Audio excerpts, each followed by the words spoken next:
Hello psychology people, welcome back. आज से आपकी नई सीरीज स्टार्ट हो गई है प्रीवियस ईयर क्वेश्चन पेपर्स की। और आज हम ये जो क्वेश्चन पेपर कर रहे हैं ये है 2023 का क्वेश्चन पेपर साइकोलॉजी का। ये 3 घंटे का पेपर होता है। ये तो आपको पता है 70 मार्क्स का होगा, क्योंकि 30 मार्क्स के जो है आपका प्रैक्टिकल होगा। ठीक है जी। नेक्स्ट चलते हैं। इंस्ट्रक्शंस आपको पता ही हैं, आप पढ़ भी सकते हैं। इंस्ट्रक्शंस के लिए इंस्ट्रक्शंस देख लीजिए एक बारी। जो आपका सेक्शन ए है वो 1 मार्क्स का होगा सारे, उसमें 18 1 से 18 क्वेश्चन। बाकी सेक्शन बी में जो क्वेश्चन है वो होंगे 2 मार्क्स ईच, 30 वर्ड्स में आपको आंसर लिखना होगा। सेक्शन सी जो है आपका 3 मार्क्स के होंगे, 60 वर्ड्स में आपको आंसर करना होगा। सेक्शन डी है उसके बाद, जो कि 4 मार्क्स ईच होगा, 120 वर्ड्स में आंसर लिखना होगा। ये लॉन्ग आंसर टाइप क्वेश्चन होंगे।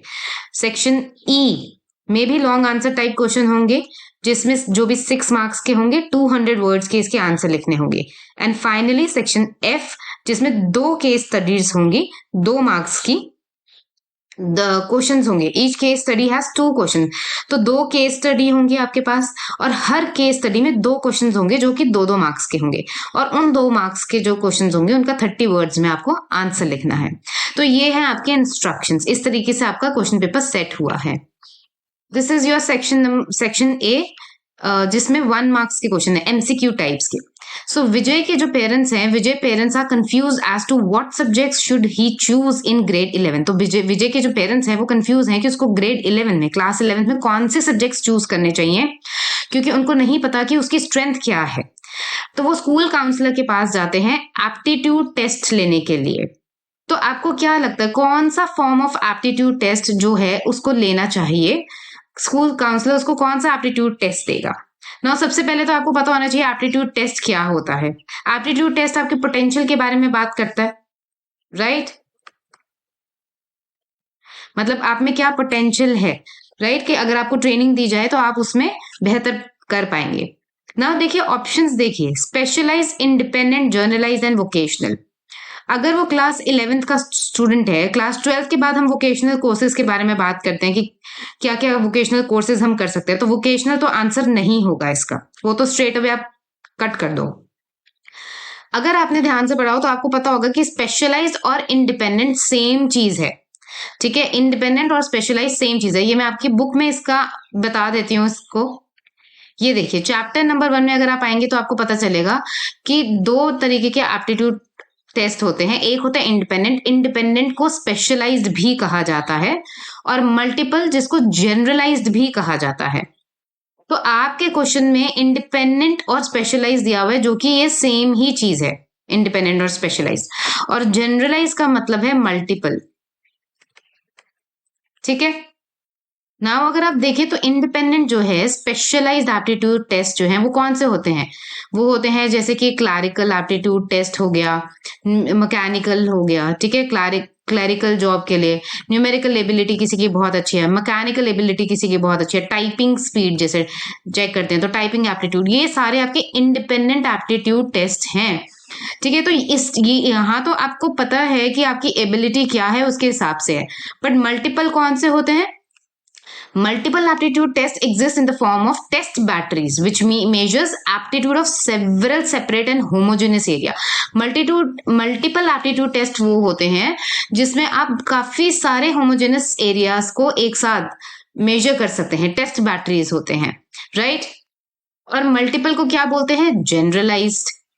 तो इसका आंसर क्या होगा? सी, जनरलाइज्ड, मल्टीपल वाला, क्योंकि हमें पता ही नहीं है कि उसकी स्ट्रेंथ कहाँ है। ठीक है, उसकी स्ट्रेंथ भी हमें फाइंड आउट करनी है, तो वी विल डू जनरलाइज, यानी कि मल्टीपल एप्टीट्यूड टेस्ट लगाएंगे ताकि हम फाइंड आउट करें कि कौन से एरिया में जो है विजय की स्ट्रेंथ लाई करती है, आगे उसको उस हिसाब से गाइड करेंगे। ठीक है जी, आई होप ये आंसर आपको क्लियर है। कोई भी डाउट है तो आप कॉमेंट सेक्शन में भी पूछ सकते हो। क्वेश्चन नंबर 2 पे चलते हैं। There are some people who are hostile, egocentric and anti-social. They are said to be high on सोशेबिलिटी। तो नहीं हो सकती, सोशल तो आप हो नहीं क्योंकि आप होस्टाइल हो। एंटी सोशल जब लिखा हुआ है तो सोशेबिलिटी कैसे आंसर हो सकता है? तो ये तो क्रॉस हो जाएगा। अब इंट्रोवर्ट लिखा है इसमें, और साइकोटिसिज्म है और न्यूरोटिसिज्म है। इंट्रोवर्जन जो होते हैं वो लोग अपने में मस्त रहते हैं, ज्यादा सोशलाइज करते नहीं हैं। पर ज्यादा सोशलाइज नहीं करते तो इसका मतलब ये नहीं कि वो एंटी सोशल है या ईगोसेंट्रिक होते हैं या होस्टाइल होते हैं। वो होस्टाइल बिल्कुल नहीं होते, वो सिर्फ अपने में मस्त रहते हैं, किसी को परेशान नहीं करते, कुछ नहीं, इंट्रोवर्ट अपने में रहते हैं। ठीक है, तो होस्टाइल तो वो होते नहीं है, तो ये भी आंसर नहीं होगा। अब बचा साइकोटिसिज्म एंड न्यूरोटिसिज्म। न्यूरोटिसिज्म में जो लोग होते हैं काफी मूडी होते हैं। ठीक है, मूडी होते हैं, टची होते हैं और काफी सेंसिटिव होते हैं। एंजाइटी उनको बहुत रहती है। ठीक है, एंजाइटी उनको बहुत रहती है, तो न्यूरोटिसिज्म भी नहीं होगा। इसका सही आंसर क्या है? साइकोटिसिज्म। साइकोटिक जब पेशेंट होता है तो उसमें होस्टाइल, ईगोसेंट्रिक, एंटी सोशल होने के चांसेस होते हैं। इसका आंसर आपको आपकी बुक में कहाँ मिलेगा? चैप्टर नंबर 2 में, सेल्फ एंड पर्सनालिटी में। आइजिंग की पर्सनालिटी थ्योरी पढ़ी है आपने? चलो आपको दिखाते हैं। इसका आंसर आपको चैप्टर 4 में नहीं मिलेगा। चैप्टर 4 साइकोटिक डिसऑर्डर में भी मिल सकता है, स्किज़ोफ्रेनिया वगैरह है उसमें। तो इसका आंसर आपको चैप्टर 2 में मिलेगा, सेल्फ एंड पर्सनालिटी। चलो दिखाते हैं आपको। ये देखिए आइजिंग की थ्योरी है यहाँ पे। ठीक है, सो आइजिंग की जो थ्योरी है इसमें उन्होंने बोला है कि डायमेंशंस, 3 डायमेंशन दी है उन्होंने, neuroticism and emotional stability. Neuroticism क्या होते हैं? ऐसे लोग जो एंग्शियस होते हैं, मूडी होते हैं, touchy, restless and quick to lose control. तो अगर ये सारे क्वेश्चन में दिए होते तो आप न्यूरोटिसिज्म टिक कर सकते थे, पर ये सारे तो आपके ऑप्शन में थे ही नहीं। ठीक है, तो न्यूरोटिसिज्म तो इसका आंसर नहीं है। फिर आते हैं सेकंड पे, एक्स्ट्रावर्जन एंड इंट्रोवर्जन। तो इंट्रोवर्जन कौन से होते हैं? जो सोशली विड्रॉन होते हैं। ठीक है, वो इंट्रोवर्ट लोग होते हैं। पैसिव होते हैं, काफी क्वाइट रहने वाले, कॉशियस, रिजर्व्ड होते हैं। तो अगर ये सब आपके दिया हुआ है तो इंट्रोवर्ट आपका आंसर होगा, अगर क्वेश्चन में ऐसा दिया हुआ है। बाद में आइजिंक ने थर्ड डायमेंशन भी ऐड करी थी, जिसको था साइकोटिसिज्म वर्सेस सोशिएबिलिटी। तो इसमें साइकोटिसिज्म में क्या पर्सनालिटी ट्रेट्स आते हैं? नाउ साइकोटिसिज्म में अगर आप देखें तो a person who scores high on psychoticism dimension tends to be hostile होते हैं, ईगोसेंट्रिक होते हैं, एंटी सोशल होते हैं। समझ आया? तो आपके क्वेश्चन में क्या बोल रहे हैं कि होस्टाइल, ईगोसेंट्रिक, एंटी सोशल, तो इसका आंसर क्या होगा? साइकोटिसिज्म। राइट, इसका करेक्ट आंसर क्या है? साइकोटिसिज्म, क्योंकि होस्टाइल है, ईगोसेंट्रिक है और एंटी सोशल है। I hope this is also clear. ना क्वेश्चन नंबर 3 में वो पूछ रहे हैं, the self that values family and social relationships is refer to as.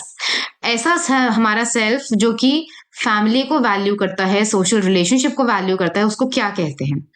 अब क्योंकि फैमिली की बात हो रही है तो फेमाइल तो होगा ही इसके आंसर में। ठीक है, ये तो आपको पता ही होना चाहिए। तो आप ये देखोगे कि थर्ड कहाँ पे दिया हुआ है? 3 यहाँ पे दिया हुआ है, पॉइंट 3 यहाँ पे दिया हुआ है और 3 यहाँ पे दिया हुआ है, मतलब ए बी सी में से चेक करना है। ठीक है, अब फर्स्ट पे इन्होंने दिया हुआ है कि पर्सनल सेल्फ का मतलब होता है कि हम जब अपनी पर्सनल फ्रीडम की बात करते हैं, पर्सनल कंफर्ट की बात करते हैं, उसमें एज सच फैमिली और सोशल तो कहीं इन्वॉल्व ही नहीं है, ये तो पर्सनल मेरी बात है।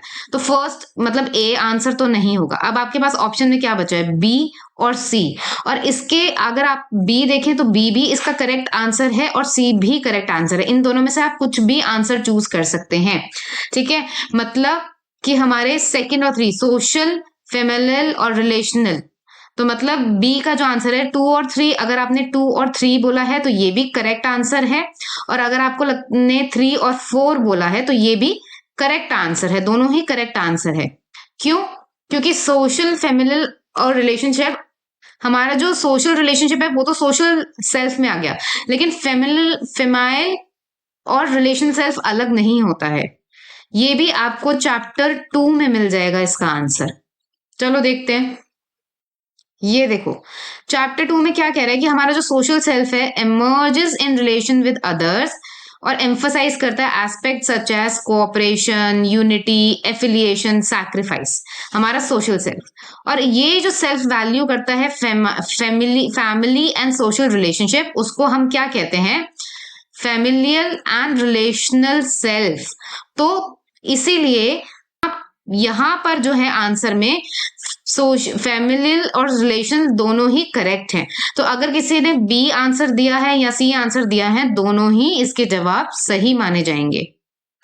नेक्स्ट क्वेश्चन में कह रहे हैं कि some traits often get associated strongly with the name of the person. मतलब कुछ ऐसे आपके पर्सनालिटी की ट्रेट्स होते हैं जो बिल्कुल आपके नाम के साथ ही जुड़ जाते हैं। फॉर एग्जाम्पल कि गांधीयन हिटली हिटे हिटलेरियन, जैसे मतलब कि हिटलर वाले ट्रेड्स हैं जिसमें, गांधी जैसे ट्रेड्स हैं जिसमें Gandhian, right.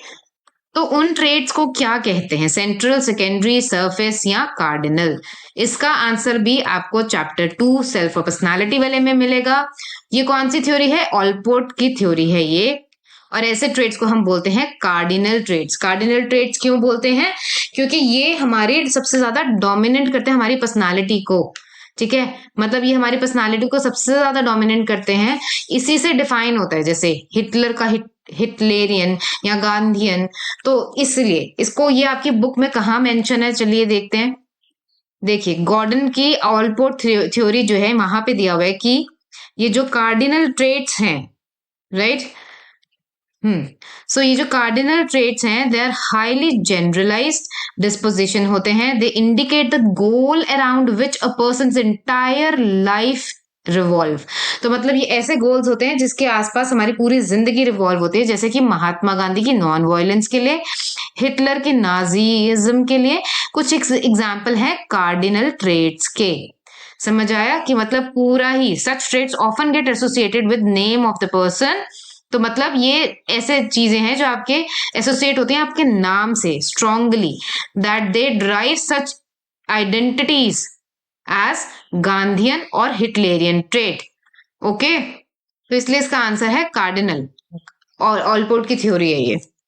Next question number 5 पूछ रहा है कि विच of the following statement is not true. ये ध्यान से पढ़ना है कि इसमें से कौन सी जो स्टेटमेंट है, ये जो 4 स्टेटमेंट्स है जो कि सही नहीं है about coping with stress, right. So coping with stress मतलब ये आपका चैप्टर 3 से आया है ये क्वेश्चन। पहली स्टेटमेंट कहती है coping is a dynamic situation specific reaction to stress. This is true. It is a set of concrete response to stressful situation or events that are intended to resolve the problem and reduce stress।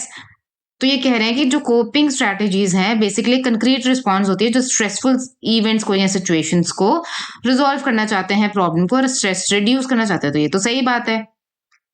Third statement कह रही है people who cope poorly, जो poorly कोप करते हैं stress के, उनमें NK cells में यानी कि नेचुरल किलर सेल्स की सेल साइटोटॉक्सिसिटी की जो लेवल्स होते हैं वो हाई होते हैं, जो कि ऐसा बिल्कुल भी नहीं है। तो इसका मतलब ये नॉट ट्रू है, ठीक है। उल्टा उनमें बहुत लो लेवल्स होते हैं। तो आपका आंसर होगा B, Third, 3 only. Individuals whose similarity in coping strategies they do use deal with the stressful situation. तो बेसिकली जो कोपिंग स्ट्रैटेजीज हैं स्ट्रेस के लिए, उन लोगों में नेचुरल किलर सेल्स भी डिस्ट्रॉय होते रहते हैं। उनकी जो सेल की साइटोटॉक्सिसिटी है वो खत्म होती रहती है। नेचुरल किलर सेल्स क्यों होते हैं? जो आपको हेल्प करते हैं लड़ने में, इन्फेक्शंस को फाइट करते हैं। लेकिन अगर आप ज्यादा चिंता करते हैं, ज्यादा स्ट्रेस में रहते हैं आपकी बॉडी, तो वो नेचुरल किलर सेल्स आपकी बॉडी खत्म करती रहती है, तो फिर आपकी बॉडी वीक होती जाती है, इसलिए आप जल्दी जल्दी बीमार भी पड़ना शुरू कर देते हैं। देखिए इसके बुक में आपका चैप्टर में कहाँ मिलेगा इसका आंसर। ये देखिए यहाँ पे आपका साफ साफ लिखा हुआ है कि the modern lifestyle of excessive eating drinking, जहाँ हम फास्ट पेस्ड लाइफ करते हैं, तो बेसिक वायलेशन हो रही है उसमें प्रिंसिपल्स की of health and some of us as to what eat and क्या नहीं खाना चाहिए, उन सब चीजों को लेकर, ठीक है। तो इससे क्या होता है, यहाँ पे साफ साफ दिया हुआ है कि इम्पेयरमेंट होती है इम्यून रिस्पॉन्स की, और डिमिनिश हो जाते हैं मतलब कम हो जाती है activity of natural killer cells, ठीक है। तो नेचुरल किलर जो सेल्स हैं ये कम हो जाते हैं। ये आपको कहाँ मिलेगा? ये आपकी बुक में मिलेगा लाइफस्टाइल वाली हेडिंग के अंदर, ठीक है, चैप्टर नंबर 3 में। नेक्स्ट क्वेश्चन देखते हैं। वो कह रहे हैं कि अगर मीना का जो है वर्क एनवायरनमेंट काफी हाईली स्ट्रेसफुल है, तो इसका मतलब ये भी चैप्टर 3 से लिया हुआ क्वेश्चन है आपका। ड्यू टू अनरियलिस्टिक एक्सपेक्टेशंस, ठीक है, कि ऑर्गेनाइजेशन जहां पे मीना काम करती है उनकी अनरियलिस्टिक एक्सपेक्टेशंस हैं। वो अपने जॉब को बैलेंस और घर को बैलेंस करने की कोशिश कर रही है। लास्ट फ्यू मंथ से she is not feeling well, अच्छा उनको फील नहीं हो रहा। चेकअप उन्होंने डॉक्टर से करवाया and she was diagnosed with high blood pressure, ठीक है। उनका जो है हाई बीपी था,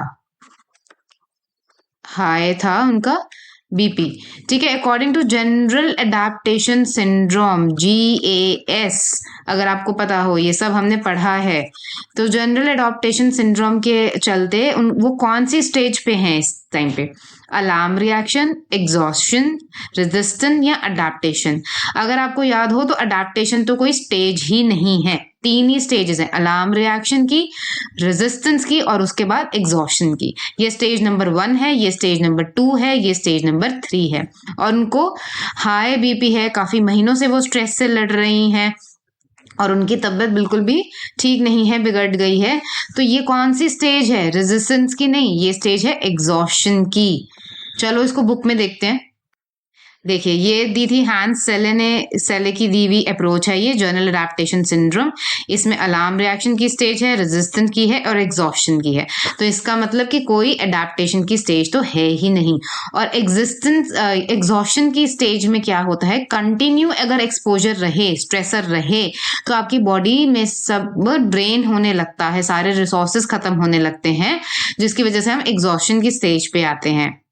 यहाँ पे you become susceptible to high stress related disorders, diseases, जैसे कि हाई ब्लड प्रेशर का होना। हाई ब्लड प्रेशर होना वो एग्जॉशन की स्टेज पे होता है।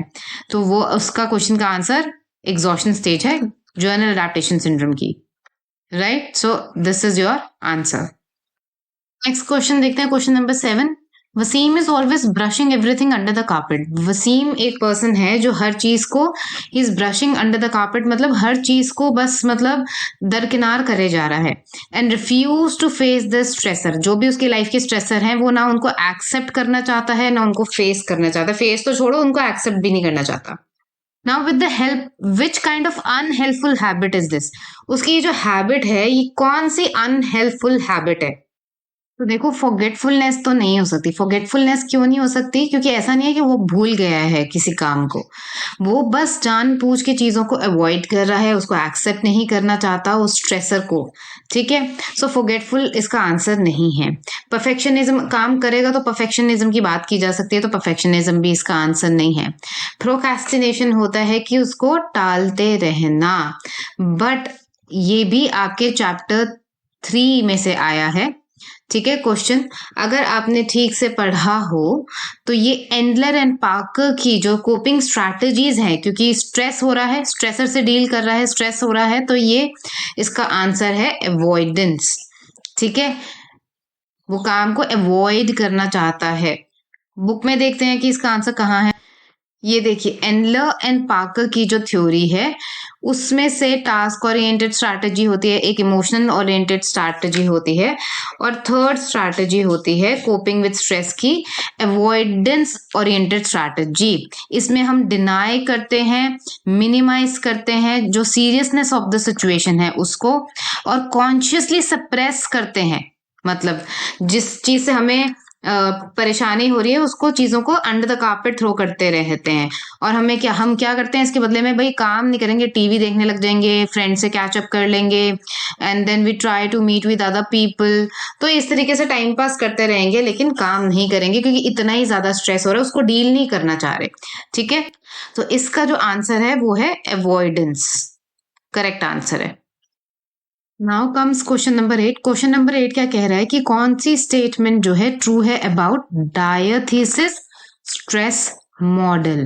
तो ये चैप्टर नंबर 4 से है ये क्वेश्चन, ठीक है। डायथीसिस स्ट्रेस मॉडल, साइकोलॉजिकल डिसऑर्डर्स, जो चैप्टर नंबर 4 है उससे लिया गया है ये question.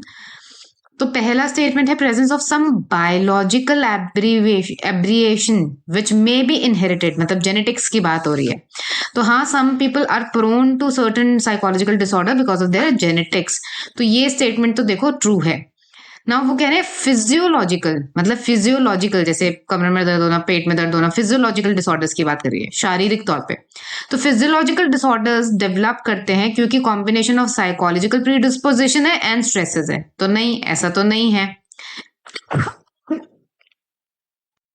Then it is saying कि diathesis may carry vulnerability to develop psychological disorder. This is true.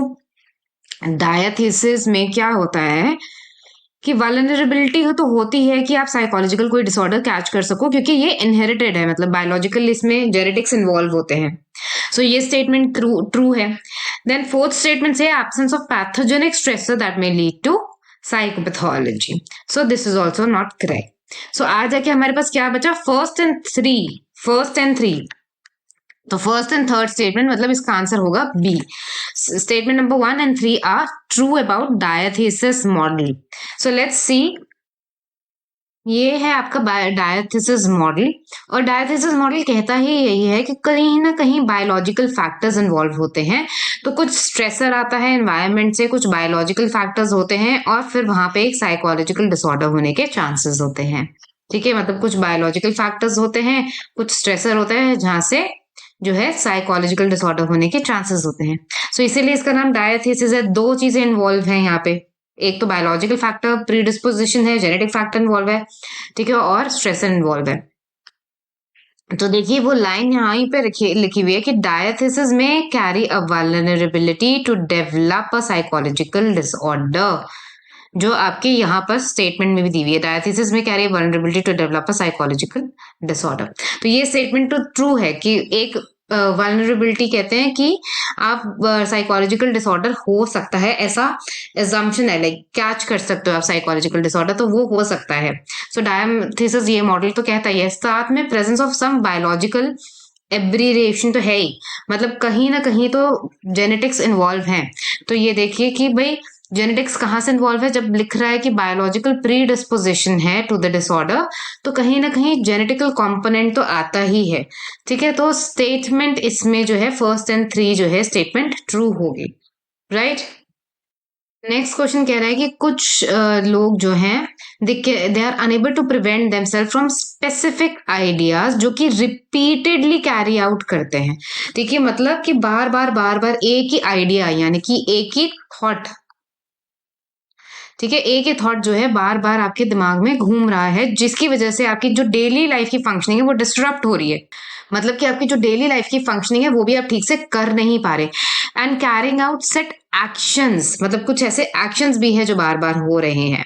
तो इन तरीके के जो सिम्टम्स लोग दिखाते हैं उनको कौन सा हम डिसऑर्डर बोल सकते हैं, उनको होता है ओसीडी, ऑब्सेशन। ओसीडी में ही, ऑब्सेसिव कंपल्सिव डिसऑर्डर में ही ये होता है ना कि एक ही थॉट के साथ ऑब्सेस हो जाते हो आप, बार बार लूप पे वही चीज चल रही है। और कंपल्शन होती है टू एक्ट, ठीक है, मतलब आपको उस चीज को एक्ट जब तक आप नहीं कर लेते आपको शांति नहीं मिलती, और इससे क्या होता है कि जो आपकी डेली फंक्शनिंग है वो काफी डिस्टर्ब हो जाती है, routine. So this is also from chapter number 4। ये देखिए, obsessive compulsive disorder are unable to control their preoccupation with specific idea, they are unable to prevent themselves from repeatedly carrying out a particular act और series of acts that affect their ability to carry out their normal activity, मतलब daily functioning, daily जो activities है उसके लिए। So obsessive behaviour क्या होता है, inability to stop thinking about a particular idea, या किसी पर्टिकुलर टॉपिक के बारे में आप सोचना बंद नहीं कर पाते। Person is often involve and finds कि वो जो थॉट्स हैं वो अनप्लेजेंट हैं या शेमफुल हैं। और कंपल्सिव बिहेवियर क्या होते हैं, जिसमें यू नीड टू परफॉर्म, ठीक है, there is a need to perform certain behaviours over and over again, बार बार कंपल्शन होती है वही, जैसे काउंटिंग करना, ऑर्डरिंग करना, चेकिंग करना, टचिंग, वॉशिंग, ठीक है। सो ये आता है ओसीडी के अंदर। सो इसका आंसर क्या होगा, obsessive compulsive disorder. Now let's see the question number 10. Question number 10 क्या कह रहा है, मिशेल एक 10-year-old बॉय है, 10 साल का बच्चा है, जिसको डायग्नोस किया गया है एक डिसऑर्डर से। इसमें क्या होता है, difficulty in perceiving and processing information, मतलब उसको दिक्कत हो रही है इन्फॉर्मेशन को प्रोसेस करने में, उसको परसीव करने में, और एक्यूरेटली उसको प्रोसेस करने में एफिशिएंटली, ठीक है, जिसकी वजह से उसके basic skills of writing, reading and doing mathematics भी अफेक्टेड है। ठीक है, तो कौन सा डिसऑर्डर है, आपको बोल रहे हैं कि आइडेंटिफाई द डिसऑर्डर। तो जहां बात आ गई, देखो कि रीडिंग में दिक्कत है, राइटिंग में दिक्कत है, मैथमेटिक्स में दिक्कत है, तो ये होगा स्पेसिफिक लर्निंग डिसऑर्डर, इसका राइट आंसर होगा। ठीक है, इसको आपकी बुक में देखते हैं हम, ये भी आपका जो क्वेश्चन है ये चैप्टर नंबर 4 से लिया हुआ है। ठीक है, देखो स्पेसिफिक लर्निंग डिसऑर्डर में क्या कह रहे हैं कि परसेप्शन में, perceiving of processing information efficiently and accurately में क्या होता है, डिफिकल्टी होता है, difficulty in perceiving and perceiving and processing information efficiently. Early schools में individual encounter problem in basic skills, ठीक है, जो basic skill होते हैं रीडिंग के, राइटिंग के एंड मैथमेटिक्स के. तो कौन सा डिसऑर्डर हुआ? ये हुआ स्पेसिफिक लर्निंग डिसऑर्डर. ठीक है, आई होप ये आपको क्लियर है. सो नेक्स्ट क्वेश्चन करते हैं, क्वेश्चन नंबर 11. ये है असर्शन एंड रीजनिंग वाला क्वेश्चन. ना असर्शन और रीजनिंग में क्या होता है? असर्शन में एक स्टेटमेंट होती है जो आपको यहाँ दिख रही है, ठीक है, और उस स्टेटमेंट को जस्टिफाई करने के लिए एक रीजन होता है. तो आपको ये बताना होता है क्या स्टेटमेंट करेक्ट है, क्या रीजन करेक्ट है, क्या दोनों ही करेक्ट है, और क्या रीजन इस असर्शन को जस्टिफाई कर रहा है या नहीं कर रहा है. ठीक है, तो एक क्वेश्चन सॉल्व करते हैं. ये जितने आप प्रैक्टिस करेंगे विद प्रैक्टिस आपको धीरे धीरे समझ आ जाएगा कि कैसे करना है. आपको बस ये देखना है कि असर्शन का स्टेटमेंट पहले आपको ये देखना करेक्ट है कि नहीं है, उसके बाद देखना है कि जो रीजन दिया हुआ है क्या वो जस्टिफाई करता है असर्शन को या नहीं. सिंपल. ठीक है, असर्शन क्या कहती है? असर्शन कहता है कि अकॉर्डिंग टू कॉग्निटिव थेरेपी. ध्यान देना, ये सीबीटी थेरेपी की बात नहीं हो रही है, यहाँ पे कॉग्निटिव थेरेपी है, ना कि कॉग्निटिव बिहेवियर थेरेपी.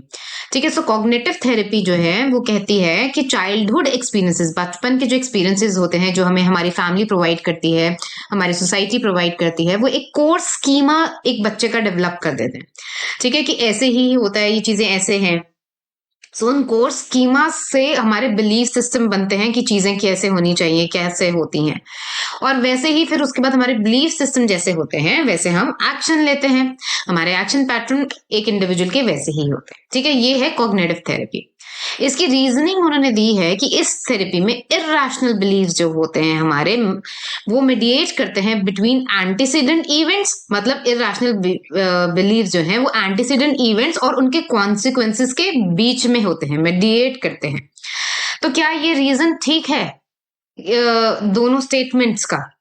तो पहले तो आप ये देखो कि दोनों स्टेटमेंट क्या सही है कि नहीं. पहली स्टेटमेंट तो सही है, कॉग्निटिव थेरेपी यही बोलती है कि कोर स्कीमास डेवलप हो जाते हैं. बच्चे का पहला एक्सपीरियंस उसकी सोसाइटी फैमिली के साथ होता है, और जैसे सोसाइटी फैमिली सिखाती चली जाती है वैसे ही उसके बिलीफ सिस्टम बनते चले जाते हैं, और वैसे ही फिर हमारे बिलीफ सिस्टम के अकॉर्डिंग भी एक्ट. ठीक है, उसके बाद रीजनिंग की स्टेटमेंट देखो, क्या रीजनिंग की स्टेटमेंट सही है? In this therapy irrational believe जो होते हैं, कॉग्निटिव थेरेपी में इरैशनल जो बिलीव होते हैं वो मीडिएट करते हैं बिटवीन एंटीसीडेंट इवेंट्स एंड उनके कॉन्सिक्वेंसेस. अब आपको ये देखना है कि क्या ये जो रीजन है वो ए के लिए जस्टिफाई हो रहा है. ठीक है, चलो बुक में इसका आंसर देखते हैं. ये वैसे चैप्टर नंबर 5 से लिया हुआ क्वेश्चन है आपका. ठीक है, ये देखो बुक में दिया हुआ है आपकी कि कॉग्निटिव थेरेपी पहले तो किसने दी है? एरन बेक ने दी है. ठीक है, और उन्होंने क्या बोला कि childhood experiences provided by the family, जो चाइल्डहुड एक्सपीरियंसेस फैमिली प्रोवाइड करती है एंड सोसाइटी, जो सोसाइटी प्रोवाइड करती है, वो कोर स्कीमास डेवलप कर देते हैं. कोर स्कीमास मतलब एक सिस्टम जिससे हमारा including belief and action patterns in the individual. तो यही है आपकी कॉग्निटिव थेरेपी में, यही बोला है कि childhood experiences provided by the family and society जो कि कोर स्कीमा डेवलप करते हैं, जो कि एक बच्चे के बिलीफ को और उसके एक्शन पैटर्न्स को एक इंडिविजुअल के गाइड करते हैं. तो ये बिल्कुल ठीक है ये स्टेटमेंट तो. लेकिन फिर वो बोल रहे हैं कि इस थेरेपी में इन दिस थेरेपी, दिस किस थेरेपी मतलब कॉग्निटिव थेरेपी में इरैशनल बिलीव्स हैं जो मीडिएट करते हैं between antecedent events and consequences. तो बेसिकली एबीसी की बात हो रही है. एबीसी की तो कॉग्निटिव थेरेपी में कोई बात ही नहीं है. एबीसी की किस में बात है? रैशनल इमोटिव थेरेपी में बात हुई है एबीसी के बारे में, एंटीसीडेंट के बारे में, बिलीफ के बारे में और कॉन्सिक्वेंस के बारे में. ठीक है, वो तो रैशनल इमोटिव बिहेवियर थेरेपी है. तो क्या रीजन जस्टिफाई करता है ए को? नहीं, ए अपने आप में सही स्टेटमेंट है, बट रीजन जो है वो इसका जस्टिफिकेशन नहीं है. बट एबीसी जो रैशनल इमोटिव बिहेवियर थेरेपी के लिए देख ले तो ये सही है. तो इसका आंसर क्या होगा कि बोथ ए और रीजन अपने अपनी जगह ठीक है, पर आर जो है, रीजन जो है वो करेक्ट एक्सप्लेनेशन नहीं है ए की. ठीक है, दोनों स्टेटमेंट अपनी अपनी जगह ठीक है, लेकिन ये जो रीजन है ये जस्टिफाई नहीं कर रहा इसको, असर्शन को. ठीक है, कि इसमें एबीसी हो रहा है, ऐसे एंटीसीडेंट कॉन्सिक्वेंस हो रहा है. तो इसलिए reason is not the correct explanation of A. ये जो रीजन दिया ये करेक्ट एक्सप्लेनेशन नहीं है ए की. समझ आया आपको? मुझे याद ही, मैंने रिकॉर्डिंग का बटन नहीं ऑफ किया हुआ था और मैं बोलती जा रही थी।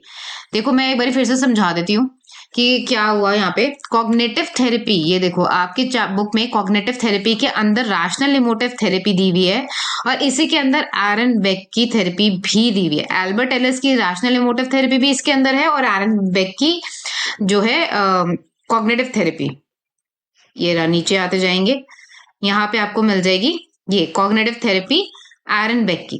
ठीक है, तो दोनों ही थेरेपीज आपको इसके अंदर दी हुई है, विच मीन्स कि दोनों स्टेटमेंट कॉग्निटिव थेरेपी की ही स्टेटमेंट है। दोनों स्टेटमेंट सही हैं अपनी अपनी जगह पर, लेकिन ये जो रीजन है ये असर्शन को जस्टिफाई नहीं कर रहा। समझ आई?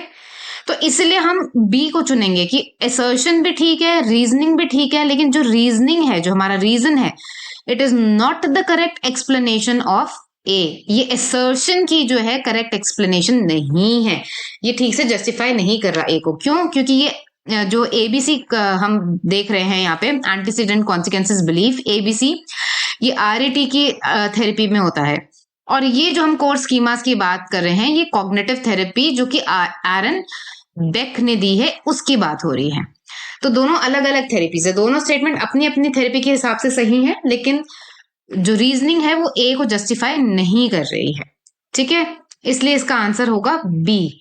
नेक्स्ट आगे चलते हैं क्वेश्चन नंबर 12 की तरफ। क्वेश्चन नंबर 12 क्या कह रहा है? Hrithik is undergoing a therapy which where he is being taught to recognize bodily processes and emotions जो कि उसने ब्लॉक आउट कर रखे हैं अपनी अवेयरनेस से। तो ऋतिक को सिखा रहे हैं हम कि कैसे रिकॉग्नाइज करे अपनी बॉडी की प्रोसेस को, अपने इमोशंस को जो कि ब्लॉक आउट है उसकी अवेयरनेस से। तो कौन सी थेरेपी की बात हो रही है यहाँ पे? इसका आंसर क्या होगा? इसका आंसर होगा जेस्टाल्ट थेरेपी। ये भी obviously chapter number 5 therapeutic approaches से लिया हुआ है। चलिए बुक में देखते हैं जेस्टाल्ट थेरेपी के बारे में क्या लिखा है। नाउ जेस्टाल्ट थेरेपी के बारे में बुक में क्या लिखा है कि ये जर्मन वर्ड से आया है होल, जिसका मतलब होता है होल। और इस थेरेपी में क्या होता है? Client is taught to recognize the bodily processes and the emotions that are being blocked out from awareness। इसमें क्लाइंट को ये चीज सिखाई जाती है, तो ये आपकी लर्निंग है। ठीक है, इस थेरेपी की, जेस्टाल्ट थेरेपी की लर्निंग क्या है कि क्लाइंट को क्या सिखाते हैं हम कि अपनी बॉडी की प्रोसेस को रिकॉग्नाइज करे, इमोशंस को रिकॉग्नाइज करे जो उसने ब्लॉक आउट कर रखे अपने अवेयरनेस को। और ये थेरेपिस्ट ये चीज कैसे करता है? By encouraging client to act out fantasies. अगर नेक्स्ट टाइम कभी कुछ ये चीजें आए तो आपको ध्यान में रखना है कि क्लाइंट ये चीज कैसे थेरेपिस्ट ये चीज कैसे अचीव करते हैं। तो यहाँ पे थेरेपिस्ट का क्या रोल है कि वो एक्ट आउट करने देता है उनकी fantasies about feelings and conflicts. Therapy can be used in group settings also. ठीक है जी, क्वेश्चन नंबर 13 देखते हैं। So question number 13 is why is behavioural analysis conducted to overcome stress. ये भी चैप्टर नंबर 5 का है। वो बोल रहे हैं कि बिहेवियरल एनालिसिस क्यों करते हैं, कंडक्ट क्यों करते हैं टू ओवरकम स्ट्रेस। पहली बात तो बिहेवियरल एनालिसिस इसलिए करते हैं, point number 1, to find out malfunctioning behaviour. ये पता लगाने के लिए कि मैल फंक्शनिंग बिहेवियर क्या है। ऑब्वियसली हमें जब यही नहीं पता होगा कि कौन सा बिहेवियर जो है दिक्कत कॉज कर रहा है, तो कैसे आगे ट्रीटमेंट होगा। So the A option is to find malfunctioning behaviour. Of course malfunctioning behaviour हमें पता करना है, इसीलिए बिहेवियर एनालिसिस कर रहे हैं। Second is to find consequent operation of the adaptive behavior। adaptive behavior की तो कोई बात ही नहीं है अभी। to identify the antecedents of faulty learning। ठीक है, अगर बिहेवियर एनालिसिस कर रहे हैं तो ये तो पता करेंगे ना कि क्या एंटीसीडेंट्स, मतलब क्या इवेंट्स हैं जिसकी वजह से आपने कोई फॉल्टी लर्निंग करी है। And fourth is to identify factor that maintain faulty learning. और उस फॉल्टी लर्निंग को कौन से फैक्टर्स हैं जो मेंटेन करके रखते हैं। तो बिहेवियरल एनालिसिस में मेरे को तो 1 भी समझ आ रहा है, 3 भी और 4 भी, विच मीन्स इसका आंसर होना चाहिए ए। ठीक है, अब इस आपकी बुक में देखते हैं।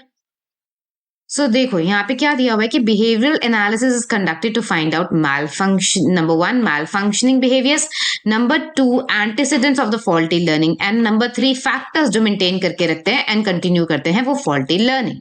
मेथड ऑफ ट्रीटमेंट में ये चैप्टर 5 का ही है आपका। ठीक है, देखते हैं question number 14, assertion and reasoning है। अगेन आपको ध्यान रखना है कि 2 सेपरेट स्टेटमेंट्स है और आपको ये बताना है क्या रीजन सपोर्ट करता है इसको, ए को या नहीं। तो असर्शन में क्या कह रहे हैं कि cognitive consistency means that two components. Consistency means two components is an attitude system must be opposite direction. How stupid is that? मतलब consistency की बात कर रहे हो तो opposite direction में कैसे हो सकता है? तो ये तो गलत ही है। तो यही जब ए स्टेटमेंट गलत है तो पहले आप आंसर में देखो, कहीं पे लिखा है ए इज फॉल्स, ये लिखा डी में ए इज फॉल्स, और कहीं लिखा है यहाँ पे ए इज ट्रू, वो तो है ही नहीं। Both assertion and reason are true, वो तो है ही नहीं। Assertion and reason are true, तो बेसिकली आपका आंसर डी होना चाहिए। इस तरीके से आप अपने आंसर, अपना टाइम भी बचा सकते हो और थोड़ा स्मार्टली आप देख सकते हो कि आंसर क्या होना चाहिए। चाहे अभी आपने सेकंड स्टेटमेंट नहीं पढ़ी है, लेकिन देख लो जब फर्स्ट स्टेटमेंट फॉल्स है तो इसका मतलब आंसर डी होगा, असर्शन फॉल्स। तो रीजन इज ट्रू, रीजन क्या है? If the two elements are not logically in consonance with each other, it leads to distress in individual. Of course हमें distress होगा अगर दो elements, कोई भी दो elements logically consonance में नहीं है। तो ये true है, तो इसका आंसर D है। Assertion is false but the reason is true। ये क्वेश्चन आपका है चैप्टर नंबर 6 से, ठीक है। ये चेक कर लेते हैं एक बारी। ये देखो चैप्टर नंबर 6 में आपका कॉन्ग्रेंट और इनकॉन्ग्रेंट के बारे में डिफाइन करा हुआ है। तो यहाँ पे उन्होंने लिखा हुआ है कॉन्ग्रेंट का मतलब क्या होता है कि same direction as the existing attitude, ठीक है।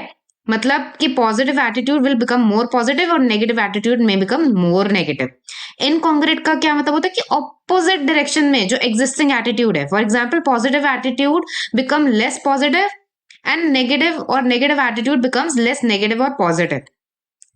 तो इनकॉन्ग्रेंट मतलब अपोजिट टू एग्जिस्टिंग एटीट्यूड और कॉन्ग्रेंट मतलब same direction.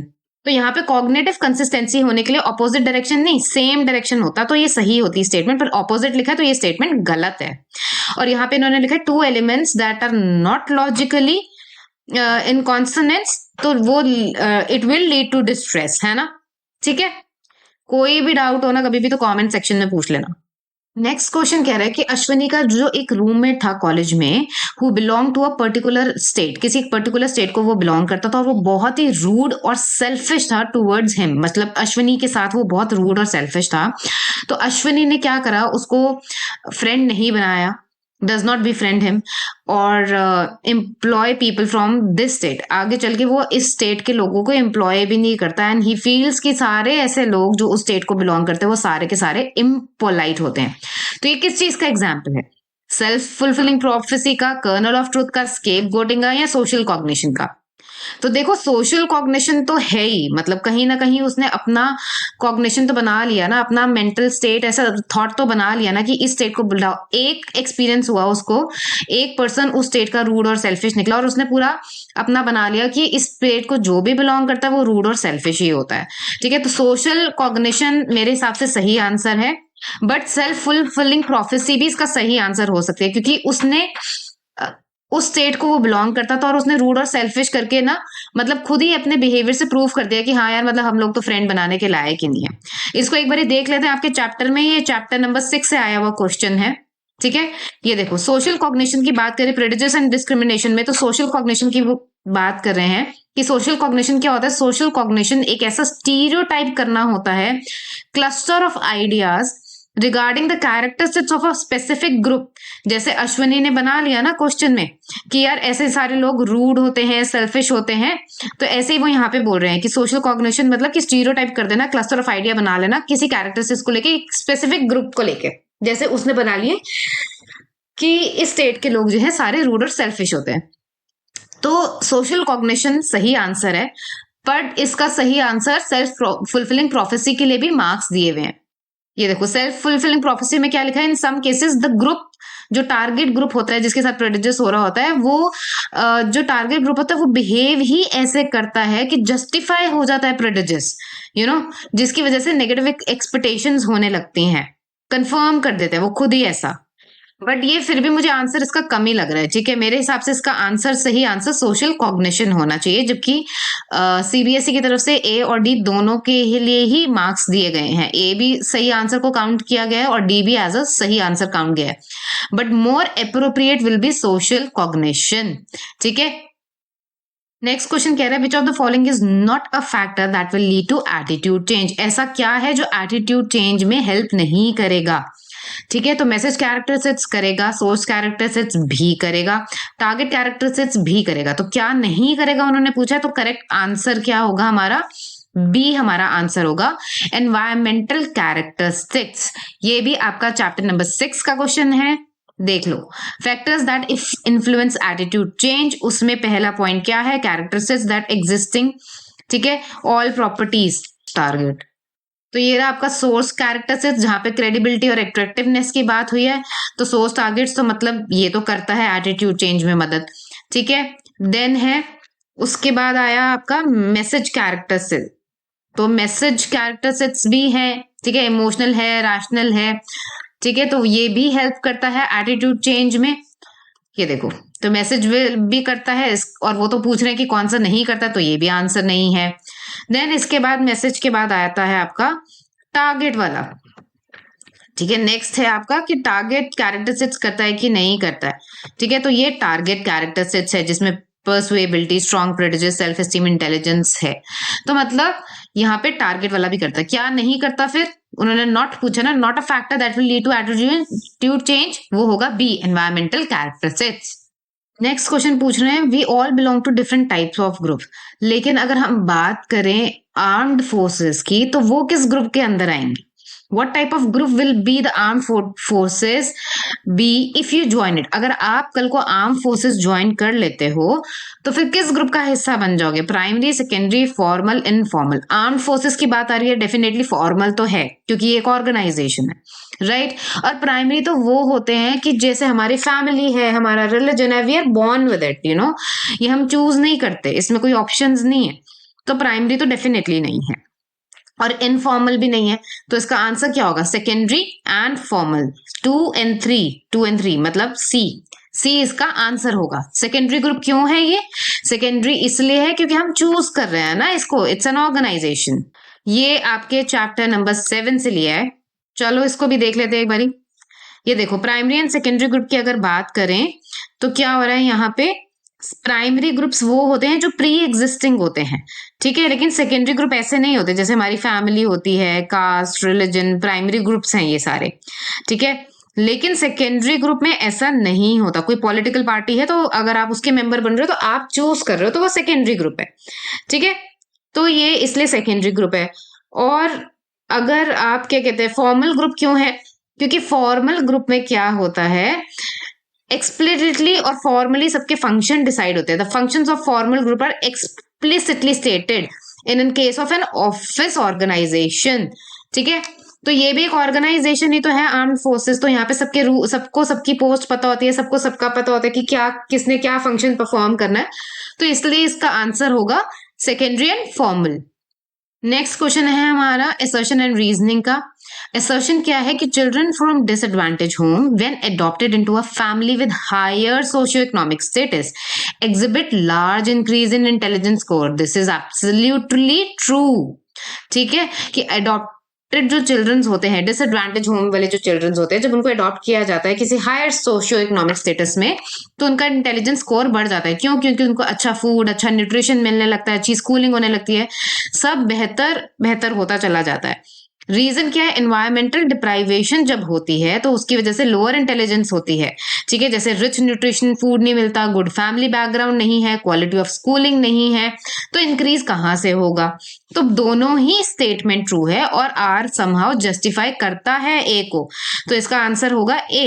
Both assertion and reasons are true and reason is the correct explanation of assertion। क्योंकि इन्वायरमेंटल डिप्राइवेशन होती है तो फिर इंटेलिजेंस कम हो जाती है ना, आपको अच्छा खाना नहीं मिल रहा, फैमिली बैकग्राउंड अच्छा नहीं है, क्वालिटी ऑफ स्कूलिंग नहीं है। ये आपका चैप्टर नंबर 1 में लिया गया है। देखते हैं चैप्टर नंबर 1 का, अगर आप देखेंगे ये इंटेलिजेंस इंटरप्ले, इसका नेचर का एंड नर्चर का, ठीक है। तो इसमें आपको दिख जाएगा, ये तो पहले हेरिडिटी का इन्होंने बता रखा है कि जेनेटिक रोल क्या होता है इंटेलिजेंस में, पर अगर यहाँ एनवायरमेंट का देखेंगे, एनवायरमेंट स्टडीज जो हुई हैं, तो उन्होंने क्या बोला कि as children grow their intelligence level tends to move closer to their adoptive parents, ठीक है।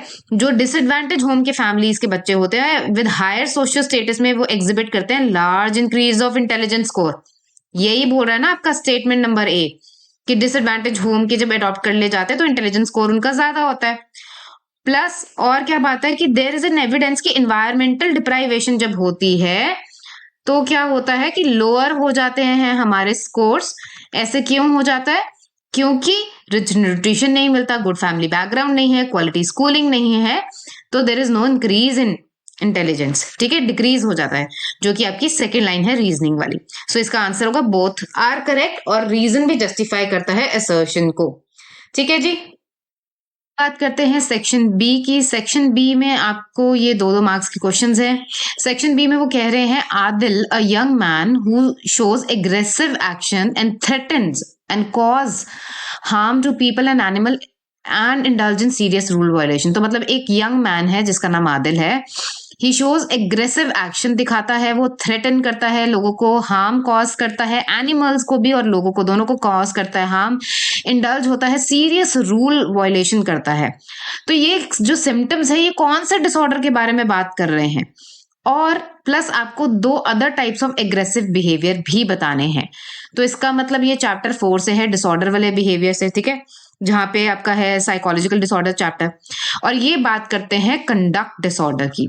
देखिए conduct disorder and anti social दोनों ही इनएप्रोप्रिएट एक्शंस के बारे में बात करते हैं, ठीक है, सोसाइटी के नॉर्म्स को। टिपिकली अगर हम कंडक्ट डिसऑर्डर की बात करें तो कंडक्ट डिसऑर्डर में क्या होता है, एग्रेसिव एक्शंस होते हैं, थ्रेटन एंड हार्म करते हैं पीपल और एनिमल्स को, non aggressive conduct that cause property damage, major deceitful theft, rules की वायलेशंस करते हैं। ये तीनों सिम्टम्स तो उन्होंने दिए हुए हैं, देखो, रूल्स की वायलेशन कर रहे हैं, थ्रेटन और कॉज कर रहे हैं पीपल को, एनिमल को हार्म कर रहे हैं, एग्रेसिव एक्शंस हैं। तो ये कंडक्ट डिसऑर्डर्स के लक्षण है, ठीक है। वो बोल रहे हैं कि 2 और एग्रेसिव बिहेवियर के बारे में आप बताइए, ठीक है। यहाँ पे लिखा है mention two other types of aggressive behaviour. तो यहाँ पे आप देख सकते हैं कि यहाँ पे लिखा है children show many types of aggressive behaviour. कैसे, वर्बल एग्रेशन, आप इसके बारे में मेंशन कर सकते हैं, ठीक है, स्वेयरिंग वर्ड्स यूज करना, जैसे एफ वर्ड यूज करना, या और नेम कॉलिंग करना, या फिजिकल एग्रेशन को मेंशन करते हैं जैसे hitting and fighting. Hostile aggression को मेंशन कर सकते हैं जैसे कि directly inflicting injuries to other, या फिर प्रोएक्टिव एग्रेशन मतलब कि किसी को डोमिनेट करना, बुली करना, ठीक है। तो इसमें से इन चारों में से आप कोई भी 2 मेंशन कर सकते हैं, क्योंकि उन्होंने आपसे 2 ही पूछे हैं, ठीक है। तो ये 19 का आंसर है। क्वेश्चन नंबर 20 ए और बी में से आपको कोई एक क्वेश्चन करना है, हम दोनों ही डिस्कस करेंगे। Ranjan has faced a lot of mishaps in life. तो रंजन ने काफी सारे मिसहैपनिंग्स अपने लाइफ में देखे हैं। हाउएवर, उसका जो इलनेस है, despite high level of stress, हमेशा उसको लेवल ऑफ स्ट्रेस उसका हाई रहता है, पर फिर भी उसकी इलनेस के लेवल्स काफी लो हैं, बीमार नहीं पड़ता, ठीक है। What makes people like Ranjan resistant to stress. तो कैसी क्या चीज है जिसकी वजह से रंजन ऐसा है, वो स्ट्रेस को रेजिस्ट कर पा रहा है। नाउ इसका आंसर मिलेगा आपको चैप्टर 3 में, meeting life challenges with stress, meeting life challenges वाले में, और वो ऐसा कर पा रहा है बिकॉज ऑफ 3 C's, ठीक है। देखते हैं आपके इसमें, देखिए जो स्ट्रेस रेजिस्टेंट पर्सनालिटी है, उसके जो हार्डीनेस है उसकी वजह से वो ऐसा कर पा रहा है। पहली बात तो आप ये चीज मेंशन करेंगे, हार्डीनेस। फिर आप हार्डीनेस को डिफाइन भी करेंगे आंसर में कि hardiness is a set of believe about one self, the world and how they interact, ठीक है। उसकी वजह से रंजन ऐसा कर रहा है, क्योंकि ये कोबासा में एक स्टडी हुई थी ना, जहां पे हाई लेवल ऑफ स्ट्रेस था लोगों को, फिर भी लो लेवल ऑफ इलनेस थी। तो यही पर्सनालिटी ट्रेट ये था, क्योंकि पर्सनालिटी ट्रेट ऑफ हार्डीनेस की वजह से। तो वही रंजन का भी केस है कि लाइफ में कितने भी उसने मिसहैपनिंग्स देखे हैं, पर फिर भी उसका लो लेवल है इलनेस का, और जबकि हाई लेवल है स्ट्रेस का। तो आप मेंशन करेंगे हार्डीनेस के बारे में, फिर आप हार्डीनेस को डिफाइन करेंगे, और आप 3 C's के बारे में लिखेंगे, which is commitment, control and challenge, ठीक है। और एक एक लाइन में तीनों को डिफाइन कर देंगे।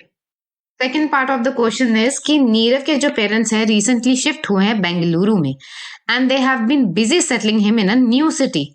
नीरव अपने पिछले जो फ्रेंड्स हैं उनको बहुत ज्यादा मिस करता है नागपुर के, and this has impacted his academic performance, मतलब उसकी एकेडमिक परफॉर्मेंस भी इसकी वजह से ग्रेड्स उसके गिर गए हैं, लो हो गए हैं।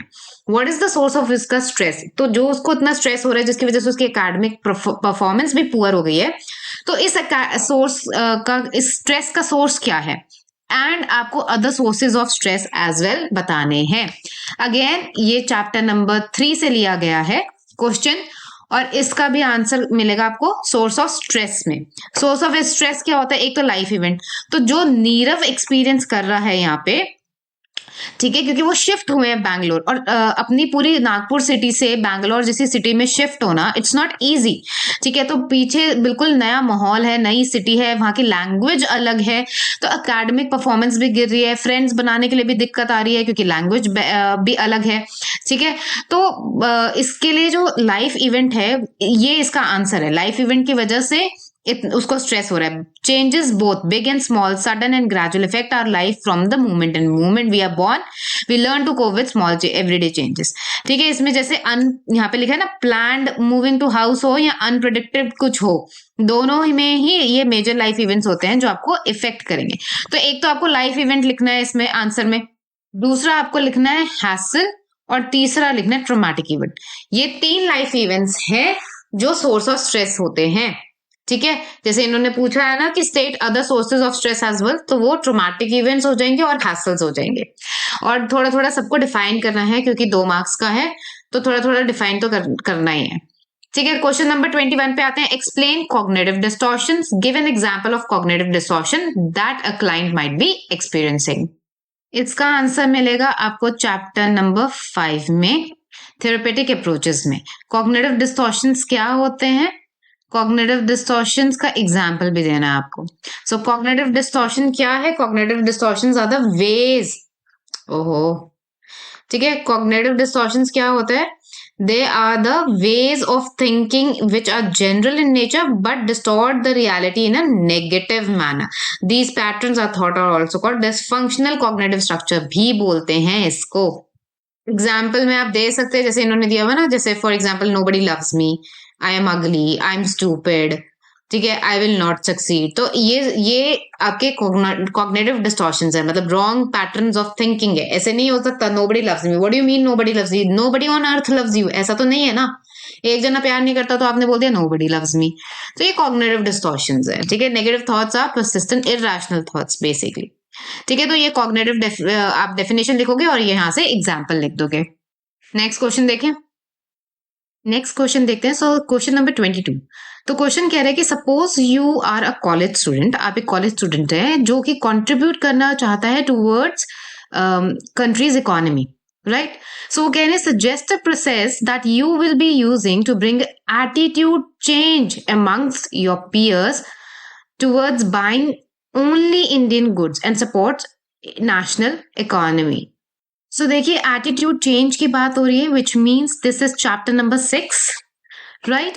और एटीट्यूड चेंज की थ्योरीज आपने पढ़ी हैं, तो उस थ्योरीज में से आप कुछ भी लिख सकते हैं यहाँ पे 2 नंबर का, जो आप एक्सप्लेन कर सको इजीली। देखिए चैप्टर नंबर 6 में आपकी प्रोसेस ऑफ एटीट्यूड चेंज है, राइट। सो इस एटीट्यूड चेंज की जो प्रोसेस में 3 कंसेप्ट्स हैं।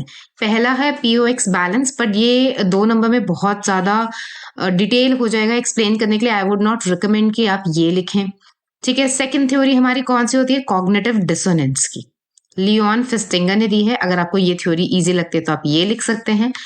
और मेरे को जो सबसे अच्छी लगती है वो है 2 स्टेप कंसेप्ट, यहाँ पे जो SM मोहसिन ने दी है। इसमें क्या है कि भाई आपको एक टारगेट है जिसके साथ आपका आइडेंटिफिकेशन होना चाहिए, एक टारगेट है जिसका जो वो पर्सन है जिसका एटीट्यूड आपने चेंज करना है। दूसरा है हमारे पास सोर्स वो पर्सन है जिससे इन्फ्लुएंस होके हमारा जो टारगेट है वो एटीट्यूड चेंज करेगा, और कहीं ना कहीं आइडेंटिफाई भी कर सकते हो। तो क्वेश्चन क्या कह रहा है? हम क्वेश्चन कह रहा है कि आपको क्या करना है, एटीट्यूड चेंज करना है अपने दोस्तों का, पीयर्स मतलब फ्रेंड्स, ठीक है। पीयर का मतलब क्या होता है? फ्रेंड्स का, ठीक है, कि वो इंडियन गुड्स ही खरीदे और अपने इंडियन गुड्स खरीद के सपोर्ट करें नेशनल इकोनॉमी को। तो इसके लिए आप क्या कर सकते हैं? तो इसके लिए जब अगर आप ये वाली थ्योरी लेते हैं 2 स्टेप, तो ये बेस्ट आंसर रहेगा। क्यों? क्योंकि आपके टारगेट जो है आपके फ्रेंड्स हैं।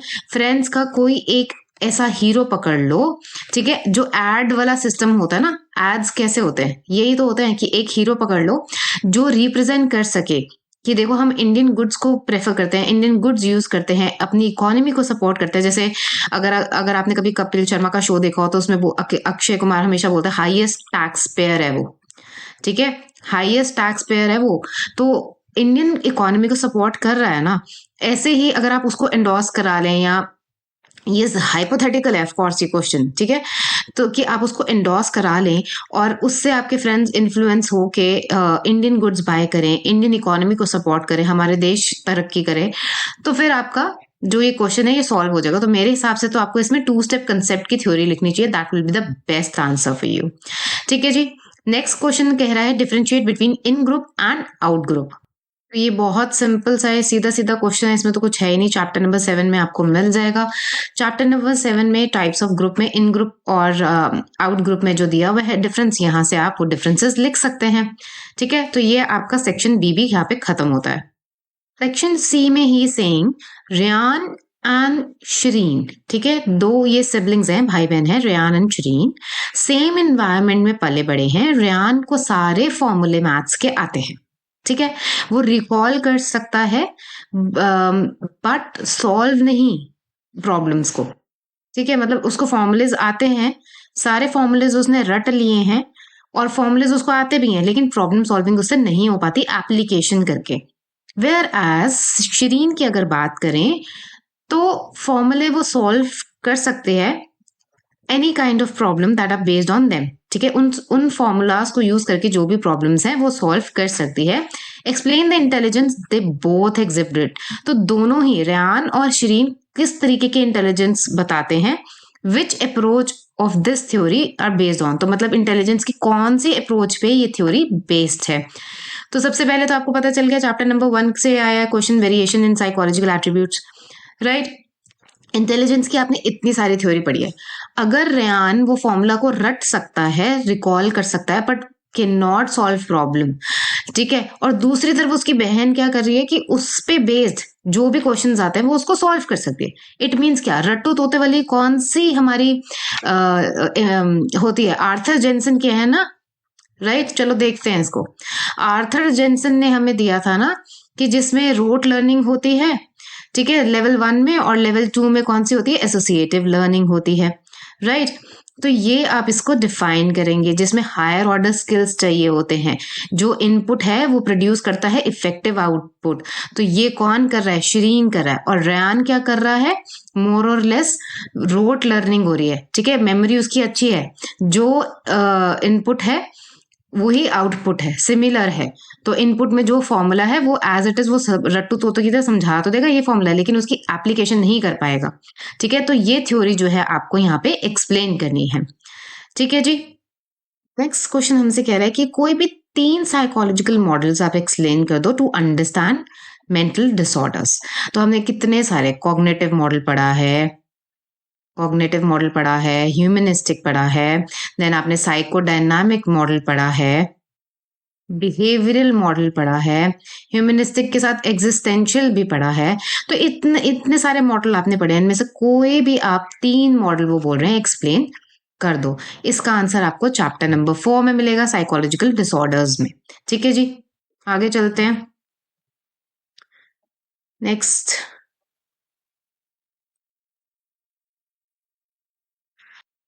Let's do question number 26। So question number 26 के भी 2 पार्ट्स हैं, ए और बी, और इसमें से आपको कोई एक क्वेश्चन करना है, बट हम ऑब्वियसली दोनों डिस्कस करेंगे। सो क्वेश्चन नंबर 26 बोल रहा है कि an individual's attitude towards a particular topic may be contrary to his behaviour, ठीक है, मतलब कि आपका जो एटीट्यूड है किसी एक पर्टिकुलर टॉपिक को लेके या पर्टिकुलर ऑब्जेक्ट को लेके, वो जो है आप उसका जो आपका जो बिहेवियर है वो बिल्कुल ऑपोजिट कर रहे हैं। कॉन्ट्ररी मतलब ऑपोजिट, ठीक है, ऑपोजिट बिहेव कर रहे हैं। फॉर एग्जाम्पल, अगर आपको कोई पसंद नहीं है लेकिन आप उनसे बड़े तमीज से, तहजीब से, नाइसली पेश आ रहे हैं, ठीक है, तो आप बिल्कुल ऑपोजिट बिहेव कर रहे हैं। सो इस तरीके का कोई, इस स्टेटमेंट को आप जस्टिफाई कीजिए विद एविडेंस। एविडेंस मतलब कोई प्रूफ, कोई एग्जाम्पल, ठीक है, यहाँ पे आपको कोई एग्जाम्पल लिखना है। और ये क्वेश्चन लिया गया है आपके चैप्टर नंबर 6 से, और वहां पे आपको इसका एग्जाम्पल भी मिल जाएगा। तो चलिए देखते हैं। ये है आपका चैप्टर नंबर 6। चैप्टर नंबर 6 में ये जो है आपका एटीट्यूड, बिहेवियर, रिलेशनशिप, इसके अंडर आपको मिल जाएगा आपके सवाल का जवाब। ये देखिए, यहां इन्होंने एक एक्सपेरिमेंट दिया है, रिचर्ड लापेयर ने एक एक्सपेरिमेंट किया था, जब अमेरिकन सोशल साइकोलॉजिस्ट हैं जो, उन्होंने कंडक्ट किया था जब अमेरिकन पसंद नहीं कर रहे थे, उनका प्रेजुडिस था अगेंस्ट चाइनीज। तो अमेरिकन जब चाइनीज को पसंद नहीं कर रहे थे, तो इस चीज प्रेजुडिस को परखने के लिए, जांचने के लिए लाप्य एक्सपेरिमेंट हुआ, उन्होंने एक्सपेरिमेंट किया था। उन्होंने क्या किया, उन्होंने एक चाइनीज कपल को ट्रैवल करने के लिए बोला था यूनाइटेड स्टेट में, एंड उन्होंने बोला डिफरेंट डिफरेंट होटल्स में जाके तुम रुकना, ठीक है, जाके यूएस घूमो और डिफरेंट डिफरेंट स्टेट में जाके रुको। सो वंस दीज जो ओकेजन्स हैं, देवर कुछ जो होटल्स हैं उन्होंने रिफ्यूज कर दी थी services, but sometime later LaPiere ने एक क्वेश्चनर सेंड करा था। क्वेश्चनर समझते हैं ना, मतलब मेल के थ्रू एक क्वेश्चनर बना के भेजा था, जिसमें उन होटल के मैनेजर्स से उन्होंने पूछा था कि क्या वो किसी चाइनीज कपल को जो ट्रैवल कर रहे हैं कोई अकोमोडेशन देंगे रहने के लिए, चाइनीज गेस्ट को। और उस टाइम पे very large percentage of groups ने बोला नहीं, हम ऐसे नहीं करेंगे।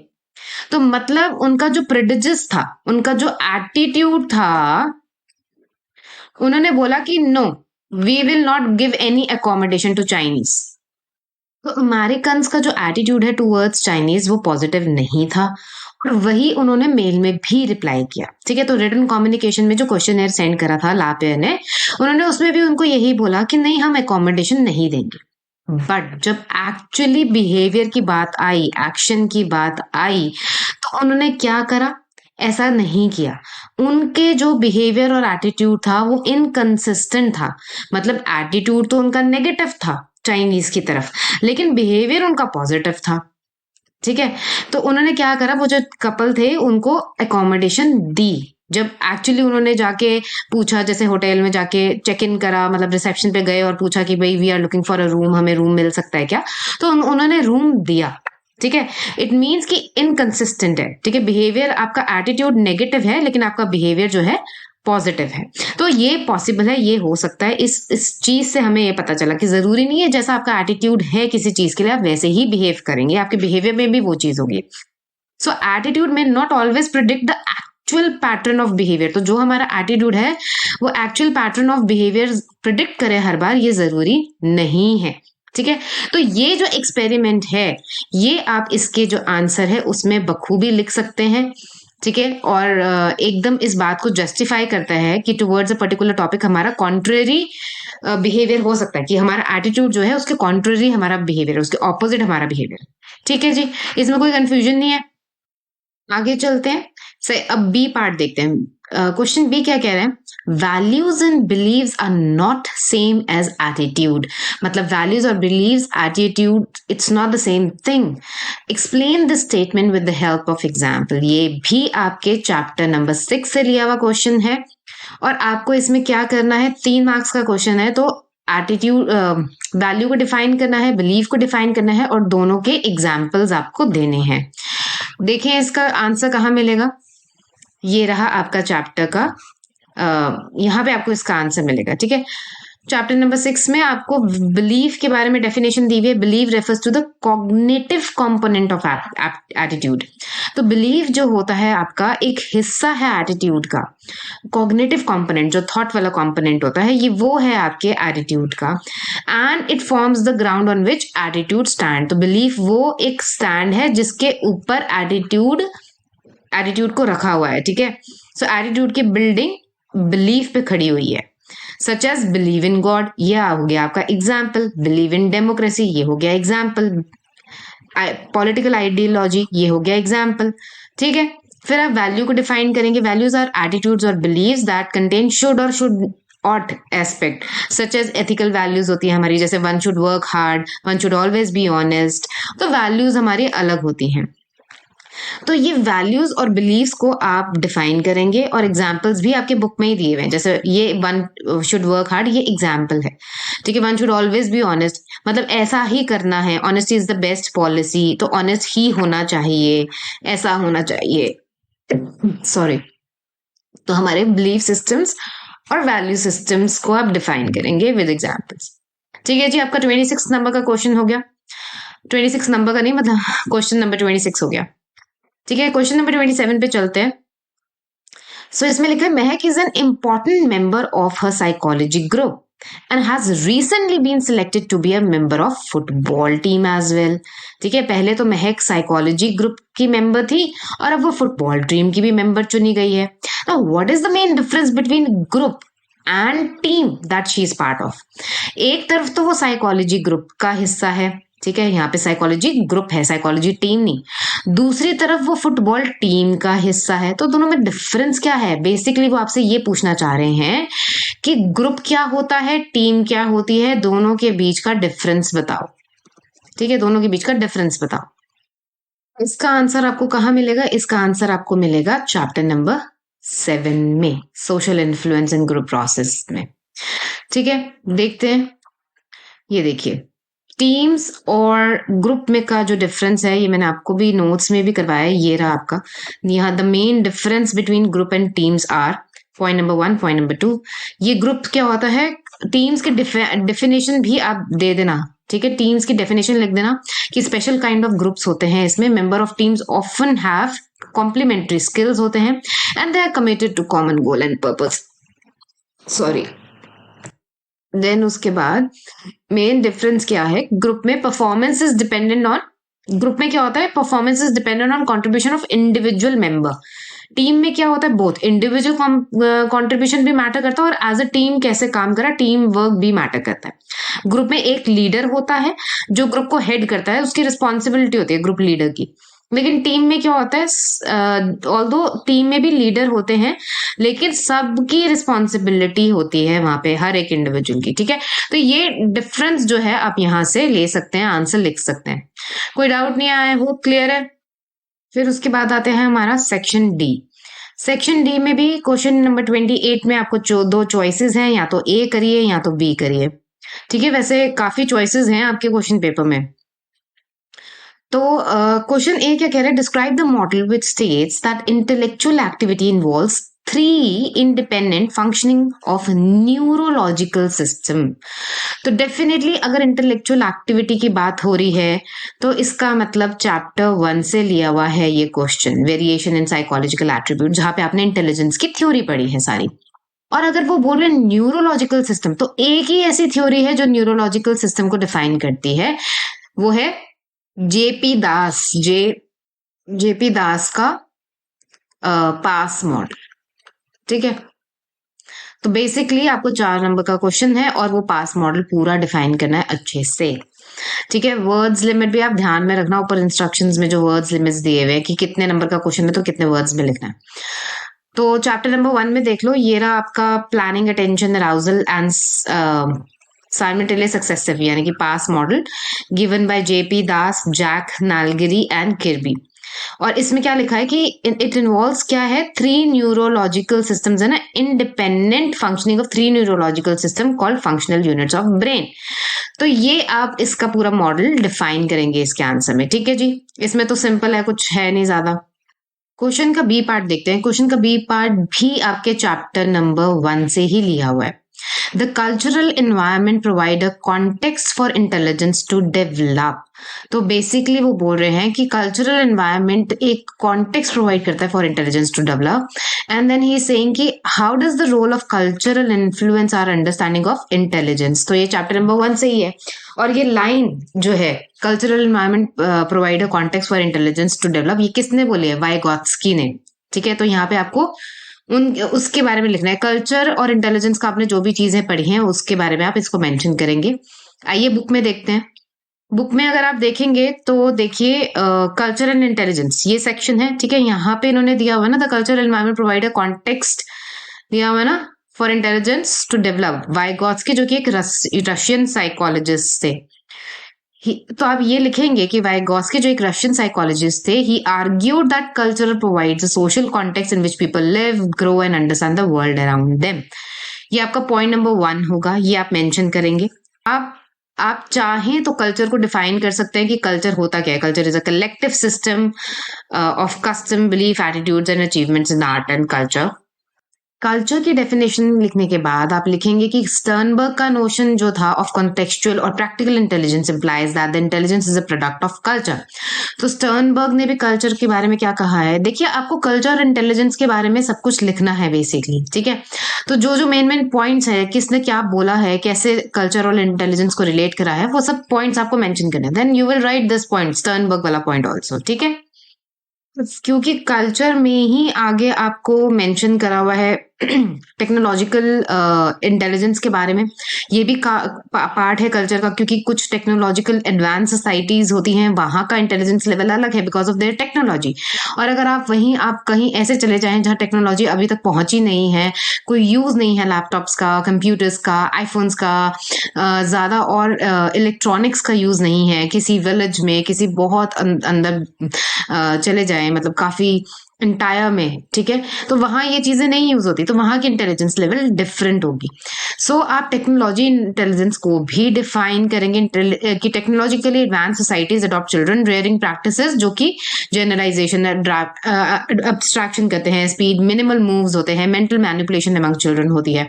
सो ये सोसाइटी किस टाइप का बिहेवियर प्रमोट करते हैं, टेक्नोलॉजिकल इंटेलिजेंस का बिहेवियर ये प्रमोट करते हैं। तो ये चीजें आप लिखेंगे, ठीक है, ये पॉइंट भी आप लिखेंगे। और उसके बाद एक फाइनल जो पॉइंट आपके उसमें दिया हुआ है वो ये कि टेक्नोलॉजिकल इंटेलिजेंस जो है एशियन और अफ्रीकन सोसाइटीज में ज्यादा वैल्यू नहीं की जाती, वहां कौन से स्किल्स वैल्यू किए जाते हैं, जबकि the quality skill regarded as intelligence action in non western culture. तो ये नॉन वेस्टर्न एशियन अफ्रीकन जो कल्चर है, वहां की सोसाइटीज में क्या वैल्यू किया जाता है, वो चीज भी आप लिखेंगे। जैसे कि वेस्टर्न कल्चर में क्या होता है, कॉग्निटिव कॉम्पिटेंसीज के अलावा non western looks for skills to relate to non western culture, जैसे कि हमारे एशियन कल्चर्स हैं, वो कौन से स्किल्स ढूंढते हैं। इसके अलावा हमारी सोसाइटीज में सेल्फ रिफ्लेक्शन को मैटर करा जाता है, कलेक्टिविस्टिक ओरिएंटेशन है opposed to personal achievement and individualistic culture. तो ये चीज आप मेंशन करेंगे, ये पूरा आपका जाके ये सारे पॉइंट्स आप मेंशन करेंगे, तब आपका एक आंसर बनेगा इसका, ठीक है जी। कुछ डाउट तो नहीं है, कुछ भी हो तो कमेंट सेक्शन में पूछ लेना। तो आपका ये क्वेश्चन नंबर 28 भी हो गया।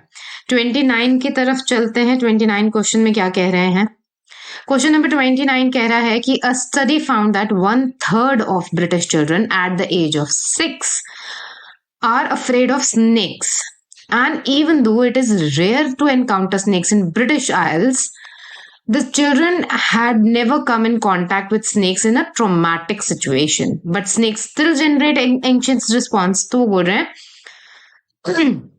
कि ब्रिटिश चिल्ड्रन है एट द एज ऑफ 6, वो उन्होंने कोई कभी ब्रिटिश आइल में, इट इज वेरी रेयर कि कोई एनकाउंटर करे स्नेक्स, फिर भी जो बच्चे हैं 6 साल के जो बच्चे हैं वो स्नेक्स से बहुत डरते हैं, एंड जबकि उनका कोई ट्रॉमेटिक सिचुएशन रहा नहीं है, स्नेक्स के साथ कोई ऐसा इनकाउंटर नहीं रहा है, बट फिर भी उनका एंशियस रिस्पॉन्स होता है। How would Carl Jung's theory of personality explain this same? Throw some light on this theory. तो ऐसा क्यों हो रहा है कि मतलब उन्होंने कभी स्नेक्स को एनकाउंटर नहीं करा, फिर भी उनका जो रिस्पॉन्स है वो मतलब ऐसा एंशियस रिस्पॉन्स है। देखो, उन्होंने सबसे बड़ी बात तो है क्वेश्चन में कार्ल यूंग के बारे में जिक्र कर दिया, ठीक है, थ्योरी ऑफ पर्सनालिटी। तो ये इससे तो आपको ये तो पता ही चल रहा है कि ये चैप्टर नंबर 2 का क्वेश्चन है, ठीक है, सेल्फ एंड पर्सनालिटी वाला जो आपका चैप्टर है। कार्ल यूंग का क्या थ्योरी ऑफ पर्सनालिटी थी, अगर आपको याद हो तो उन्होंने कलेक्टिव अनकॉन्शियसनेस की बात करी थी, है ना, जहां उन्होंने बोला था कि प्राइमोर्डियल इमेजेस होती हैं कुछ, कलेक्टिव अनकॉन्शियसनेस, जैसे गॉड, मदर अर्थ, ये सब चीजें होती हैं हमारे सब कॉन्शियस में बैठा होता है। हर दुनिया का हर इंसान, चाहे वो अफ्रीकन हो, साउथ एशियन हो, एशियन कल्चर हो, वेस्टर्न कल्चर हो, कहीं का भी इंसान आप ले लो, स्नेक उन्होंने कभी एनकाउंटर अपनी लाइफ में नहीं करा होगा, तभी भी वो उनसे डरेंगे। क्यों? क्योंकि ये कलेक्टिव अनकॉन्शियसनेस है, मतलब पीछे से चलता आ रहा है जब से हम इंसान बने हैं, ठीक है, मतलब ये ऐसे कुछ फियर्स हैं जो हम सब शेयर करते हैं, कॉमन है, ठीक है। तो वो उस थ्योरी के बारे में इसको लिखना है। चलो आपकी बुक में देखते हैं कि कहाँ है ये देखिए, यंग की जो एनालिटिकल साइकोलॉजिकल की थ्योरी है, ये वहां आपको ये चीज मेंशन करनी है। यंग शो ह्यूमन बींग्स की एनालिटिकल साइकोलॉजी उन्होंने दी थी, ठीक है, तो उन्होंने बताया था ना कि कलेक्टिव अनकॉन्शियसनेस के बारे में बात करी थी, आर्केटाइप्स, प्राइमोर्डियल इमेजेस के बारे में बात करी थी, जैसे गॉड के बारे में, मदर अर्थ के बारे में, गुड एग्जाम्पल्स हैं ये, ठीक है। तो मिथ्स है, ड्रीम्स है, आर्ट ऑफ मैनकाइंड है, उन्होंने बोला ये हर जगह आपको मिलेंगे, कुछ चीजें कॉमन है, ठीक है। तो ये आप उनको बताएंगे कि it is an archetype that expressed in many ways. According to him, for achieving unity and wholeness, a person must become increasingly aware of the wisdom available on one's personal and collective unconsciousness. तो पूरा जो psycho analysis कह रही हूँ, ये जो Jung की पूरी थ्योरी है, ठीक है, एनालिटिकल साइकोलॉजी की, तो ये कलेक्टिव अनकॉन्शियसनेस, आर्किटाइप्स के बारे में, प्राइमोर्डियल इमेजेस के बारे में, ये एग्जाम्पल आप देख सकते हैं गॉड का, मदर अर्थ का, ठीक है, मिथ्स, ड्रीम्स, आर्ट्स, मैनकाइंड, ये चीजें आपको देखने को मिलेंगी. हर रिलीजन में आपको गॉड का कंसेप्ट मिलेगा, हर रिलीजन में मदर अर्थ का कॉन्सेप्ट मिलेगा. तो ये सारी चीजें उन्होंने बात करी. तो अगर जो क्वेश्चन में वो पूछ रहे हैं ना कि इस पे ये जो उन्होंने एग्जाम्पल दिया कि ब्रिटिश चिल्ड्रन, तो यहाँ पे भी आप यही बात लिखेंगे कि स्नेक्स की जो इमेज है वो प्राइम मॉडल है, मतलब कि ऑलमोस्ट जैसे इजिप्शियन कल्चर्स में उठा के देख लो, वहां पे भी स्नेक्स, लाइक तो स्नेक्स का आपको हर जगह मिलेगा. तो कलेक्टिव अनकॉन्शियसनेस की वजह से और प्राइम मॉडल इमेजेस होने की वजह से ब्रिटिश चिल्ड्रन जो हैं, उन्होंने चाहे कभी कोई ट्रोमैटिक सिचुएशन एनकाउंटर नहीं करी स्नेक के साथ, फिर भी उनको वो एंग्शियस रिस्पॉन्स है, फियर है बिकॉज ऑफ दैट. तो आप इसमें ये यूंग की थ्योरी को डिफाइन करेंगे. ठीक है जी, कोई डाउट तो नहीं है. क्वेश्चन नंबर 30 देखें. सो क्वेश्चन नंबर 30 के भी अगेन दो पार्ट्स हैं, ए या बी में से कोई एक करना है आपको. तो क्वेश्चन नंबर 30 ए बोल रहा है, to deal effectively with environment the individual must possess right life skills. अपने एनवायरमेंट से इफेक्टिवली डील करने के लिए एक इंडिविजुअल के पास अच्छे लाइफ स्किल्स होने चाहिए. ऐसे कोई भी 4 लाइफ स्किल्स के बारे में आपको डिफाइन करना है. 4 मार्क्स का क्वेश्चन है, 4 लाइफ स्किल्स आपको लिखने हैं, तो मतलब आप करीब करीब हर एक लाइफ स्किल को जो है 30 वर्ड्स में डिफाइन कर दीजिए. ठीक है. सो इसका आंसर आपको मिलेगा चैप्टर नंबर 3 में, मीटिंग विद लाइफ चैलेंजेस में. देखें, ये देखिए, ये लाइफ स्किल्स हैं. ये लाइफ स्किल्स आपके बुक में दिए हुए हैं, लाइफ स्किल्स की हेडिंग के अंदर ही दिए हुए हैं. असर्टिवनेस है लाइफ स्किल, इसके बारे में डिफाइन कर सकते हैं. कोई 4 डिफाइन करने हैं. सेकंड है टाइम मैनेजमेंट, ठीक है. फिर टाइम मैनेजमेंट के बाद है रैशनल थिंकिंग, ये थर्ड लाइफ स्किल है. फिर उसके बाद है, और कौन सा लाइफ स्किल है हमारे पास, चौथा लाइफ स्किल है इम्प्रूविंग रिलेशनशिप. 5वां लाइफ स्किल है सेल्फ केयर. और उसके बाद और भी लाइफ स्किल है क्या, 5, और उसके बाद ये 6, ओवरकमिंग अनहेल्पफुल हैबिट्स. तो ये 6 लाइफ स्किल है, लेकिन आपको इनमें से कोई भी 4 डिफाइन करने हैं. ठीक है. ठीक है, तो इन 6 में से कोई भी 4 जो है, जो आपको इजी लगते हो, जैसे टाइम मैनेजमेंट इजी लगता है, सेल्फ केयर इजी लगता है, इंप्रूविंग रिलेशनशिप इजी लगता है, कोई भी 4 आप जो है आप डिफाइन कर, आपका आंसर हो जाएगा. ठीक है जी. सेकंड पार्ट क्या कह रहा है, सेकंड क्वेश्चन है, many elements like hypertension, ulcer etcetera could be stress related हो सकता है. अल्सर जो होते हैं स्टमक में हो जाते हैं, अल्सर इंटेस्टाइन में ना हमारे, तो स्ट्रेस रिलेटेड होते हैं ये. To prevent this from happening we need to be aware about stress. ठीक है, ये ना हो, हमें हाइपरटेंशन ना हो, अल्सर ना हो, इसके लिए हमें अवेयर रहना होता है कि स्ट्रेस को लेके, और प्लस स्ट्रेस मैनेजमेंट टेक्निक हमें पता होनी चाहिए, लेकिन स्ट्रेस मैनेज कैसे करना है हमने. तो वो कह रहे हैं कोई भी 4 टेक्निक्स जो है आप डिफाइन कर दो स्ट्रेस मैनेजमेंट की. तो अगेन ये भी चैप्टर नंबर 3 का क्वेश्चन है आपका. ये देखो आपके बुक में दिया हुआ है स्ट्रेस मैनेजमेंट टेक्निक, तो इसके अंडर कोई भी 4 जो आपको टेक्निक्स अच्छी लगती हैं या अच्छे से आती हैं वो एक्सप्लेन कर दो. क्या है जी, रिलैक्सेशन टेक्निक है, मेडिटेशन प्रोसीजर है, ठीक है, और उसके बाद है बायोफीडबैक की है थर्ड टेक्निक, स्ट्रेस से रिलेटेड स्ट्रेस मैनेजमेंट की बात करें तो, और क्या है, क्रिएटिव विजुअलाइजेशन है फोर्थ टेक्निक, ठीक है, कॉग्निटिव बिहेवियर टेक्निक है फिफ्थ टेक्निक. तो 5 टेक्निकें तो आपकी बुक में दी हुई है, कोई भी 4 इसमें से आपको एक्सप्लेन करनी है. 6 इज एक्सरसाइज. ठीक है, यहाँ पे भी ये 6 टेक्निक्स हो गई, और तो ये 6 टेक्निक्स है, कोई भी 4 आप एक्सप्लेन कर दो इसमें से. मेडिटेशन कर लो, एक्सरसाइज कर लो, रिलैक्सेशन टेक्निक कर लो. Okay, so this question is also done. Question number 31 पे करते हैं अब. क्वेश्चन नंबर 31 में कह रहे हैं कि 8 ईयर ओल्ड चाइल्ड, एक 8 साल का बच्चा है जो एग्रेसिव बिहेवियर दिखाता है, डिस्ट्रक्टिव बिहेवियर दिखाता है क्लास में, मतलब सबको परेशान करता है, गुस्सा करता है, एग्रेसिव है. ठीक है. एज अ साइकोलॉजी स्टूडेंट, आप क्या टेक्निक सजेस्ट करोगे उसके बिहेवियर को मॉडिफाई करने के लिए? तो देखो आपको यहाँ पे हिंट तो मिल रहा है कि अगर आपको बिहेवियर मॉडिफिकेशन के लिए बोला है तो इसका मतलब आपको बिहेवियर मॉडिफिकेशन टेक्निक्स ही यूज करनी है। तो इसका आंसर आपको मिलेगा चैप्टर नंबर 5 में, थेरेपेटिक अप्रोचेस में, जहां आपने पढ़ी है बिहेवियर की मॉडिफिकेशन टेक्निक्स। ठीक है, क्या टेक्निक्स कर सकते हो? यहाँ तो आप नेगेटिव री कर सकते हो, अवेसिव कंडीशनिंग कर सकते हो, पॉजिटिव री इन्फोर्समेंट करनी है तो वो कर सकते हो बिहेवियर मॉडिफिकेशन के लिए। ठीक है, और क्या टेक्निक्स है? Token economy best.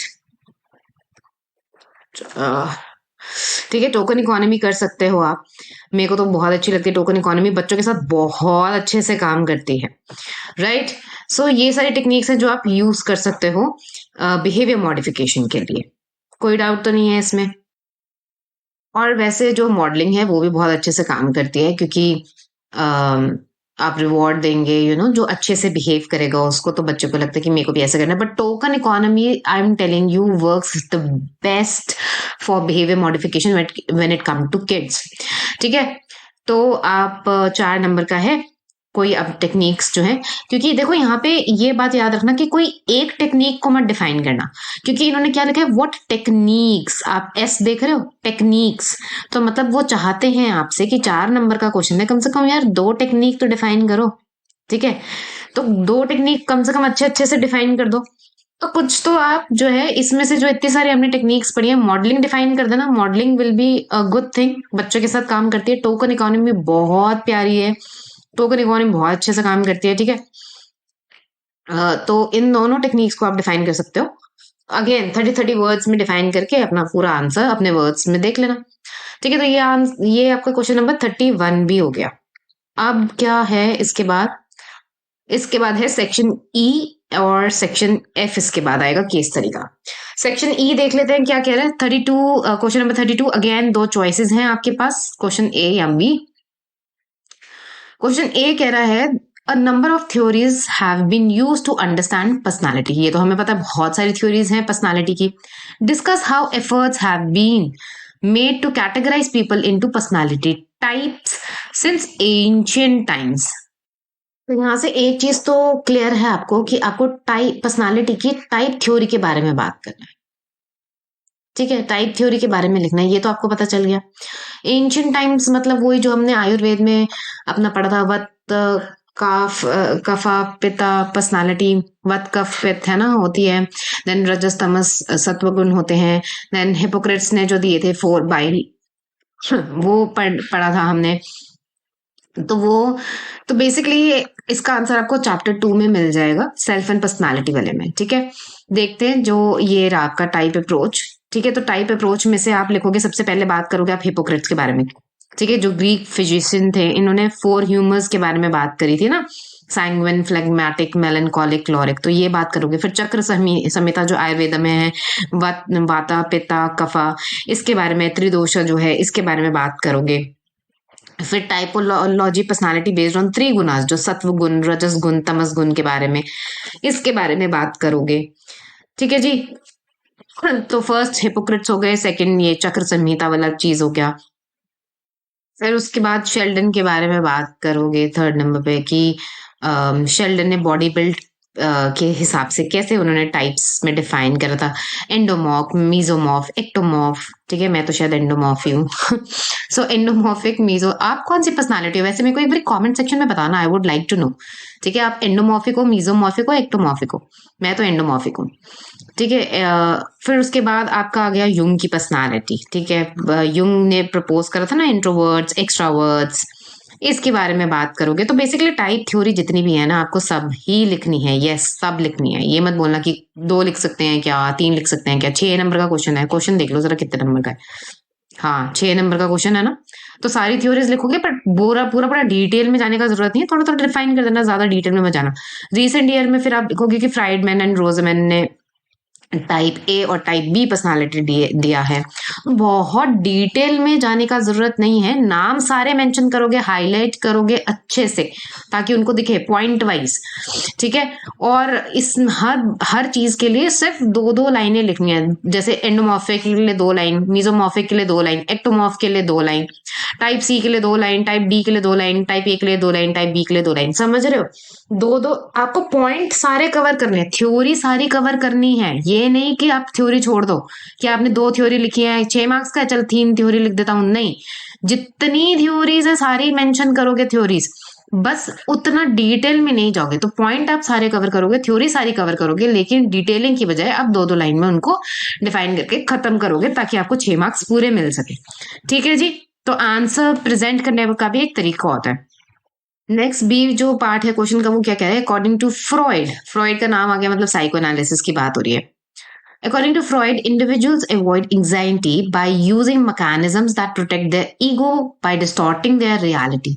तो डिफेंस मैकेनिज्म की बात हो रही है यहाँ पे। मैकेनिज्म्स कौन से हैं जो हमारे अवॉइड करते हैं हम एंग्जाइटी को, डिस्टॉर्ट करते हैं रियलिटी को, ठीक है, प्रोटेक्ट करते हैं हमारे ईगो को। ये कौन से ये डिफेंस मैकेनिज्म है, ठीक है। तो ये तो समझ आ गया, डिफेंस मैकेनिज्म की बात हो रही है। अब वो बोल रहे हैं explain it's different kinds with the help of example. तो मतलब with the help of example आपको जितने भी डिफेंस मैकेनिज्म पता है, आपकी बुक में जो मेंशन है एटलीस्ट वो तो देने ही है, तो वो आपको डिफाइन करने। तो again this is chapter number 2 से आया हुआ क्वेश्चन, देख लो। डिफेंस मैकेनिज्म की यहाँ पे बात हो रही है। डिफेंस मैकेनिज्म क्या है, it's a way of reducing anxiety by distorting the reality. Defence mechanism को आप डिफाइन करेंगे, ठीक है, एक्सप्लेन करेंगे, और उसके बाद जैसे रिप्रेशन हुआ, रिप्रेशन को डिफाइन कर देंगे। देन और कौन से डिफेंस मैकेनिज्म दिए हैं, ये है projection, denial, reaction formation, rationalisation, ये सारे विद एग्जाम्पल आपको लिखना है, और एग्जाम्पल आपकी बुक में मिल जाएंगे। जैसे डिनाइल में लिखा हुआ है ना, HIV एड्स है, ये है, सफर कर रहे हैं इससे, पर डिनाइल में है कि नहीं नहीं मुझे ऐसे नहीं हो सकता। रैशनलाइजेशन का भी दिया हुआ है, तो हर का आपका एग्जाम्पल आपको बुक में मिल जाएगा, परेशान होने की जरूरत नहीं है। तो ये सारे जो आपके रिएक्शन वो है डिफेंस मैकेनिज्म है, ये सारे डिफाइन करेंगे विद एग्जांपल्स। तो आपका बी पार्ट भी हो जाएगा, ठीक है जी। अब आते हैं केस स्टडी की तरफ, जो कि है section F, and this is the last section, ठीक है। तो इसमें केस स्टडी है, उस केस स्टडी से रिलेटेड कुछ क्वेश्चंस है जिसको हम आंसर करेंगे। तो इस केस में वो बता रहे हैं कि एक 6 साल का बॉय है जिसको डिफिकल्टी है in feeding and dressing himself, but उसके जो पेरेंट्स है उसने उनको ट्रेनिंग, मतलब पेरेंट्स ने उसको ट्रेन करा, मोहसिन को ट्रेन करा, और उस ट्रेनिंग की हेल्प से वो थोड़ा बहुत लिटिल इंडिपेंडेंट तो बन गया है। Now he faces lot of trouble in making friends outside his family. अपनी फैमिली के बाहर अगर किसी से दोस्ती करनी होती है तो उसको बड़ी दिक्कत होती है, और लोगों से डील करने में भी, सोशल सिचुएशंस में उसको परेशानी होती है। His friends, his parents are always worried about him, हमेशा चिंता करते रहते हैं उसकी कॉन्स्टेंट नीड्स के बारे में। उसको हर डेली टास्क के लिए सुपरविजन चाहिए होती है, ठीक है। नोट करते जाना सिम्टम्स जरा ध्यान से। मोहसिन का जो ब्रदर है वो अपने भाई की नीड को तो समझता है, मतलब लेकिन उसके जो फ्रेंड्स वगैरह हैं उनसे ज्यादा वो बात नहीं कर पाता, क्योंकि वो लैग करता है कम्युनिकेशन और लैंग्वेज स्किल में भी वो थोड़ा पीछे है। थ्रू आउट मोहसिन्स जर्नी साइकोलॉजिस्ट और जितने भी हेल्थ वर्कर हैं उन्होंने फोकस किया engaging in family meaningful future planning के लिए, using variety of strategies and resources. This included offering them ongoing and timely information, देते रहते थे, assist करते रहते थे फैमिली को अंडरस्टैंड करने के लिए, कनेक्ट करते रहते थे रिसोर्सेस के लिए, ठीक है जी। ये है आपका पूरा केस। बेसिकली ये वाला जो पार्ट है यहाँ पे आपको सारे सिम्टम्स नजर आएंगे, ठीक है ना। वो बोल रहे हैं कि आइडेंटिफाई द डिसऑर्डर, पहले तो जो सिम्टम्स के बेस पे डिसऑर्डर आइडेंटिफाई करो जो मोहसिन को है। Second part of the question is कि distinguish it from the autism spectrum disorder. तो जस्ट इन केस अगर आप ये समझ रहे थे कि ऑटिज्म है, तो ऑटिज्म स्पेक्ट्रम डिसऑर्डर तो नहीं है, ठीक है, ये तो आपको कंफर्म हो गया, ठीक है। और प्लस आपको ये भी पता चल गया कि ऑटिज्म को आपको डिफाइन तो करना ही पड़ेगा, क्योंकि उन्होंने बोला distinguish it from autism spectrum disorder, तो इसका मतलब जो भी डिसऑर्डर है उसके बारे में भी लिखना है, वर्सेस जो ऑटिज्म है, ठीक है, ऑटिज्म में क्या होता है वो भी आपको लिखना है।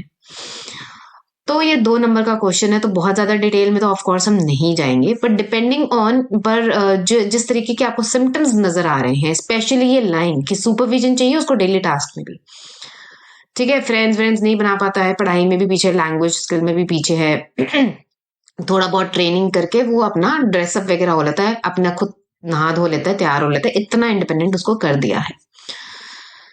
फीडिंग में भी उसको दिक्कत थी पहले, और ड्रेसिंग अप में भी। तो ये सारे जो चीजें हैं, आपको सिम्टम्स पता होने चाहिए, ये किसकी तरफ इशारा कर रहे हैं।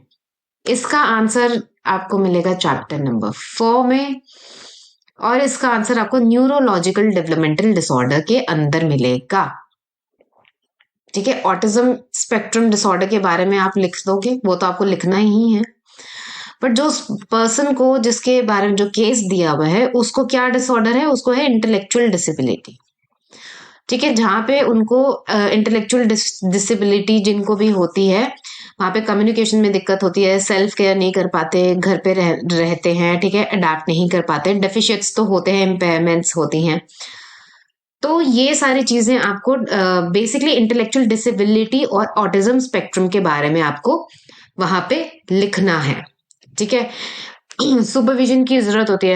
अगर आपको याद हो तो हमने चैप्टर नंबर 1 में भी पढ़ा था कि जिनको मॉडरेट होता है आईक्यू, उनका क्या होता है, सिवियर आईक्यू वालों का आईक्यू के बारे में पढ़ा था ना, कि क्या सिम्टम्स होते हैं, मतलब कैसे उनको हेल्प की जरूरत पड़ती है। जिनका माइल्ड आईक्यू है, इम्पेयरमेंट है, उनका क्या है।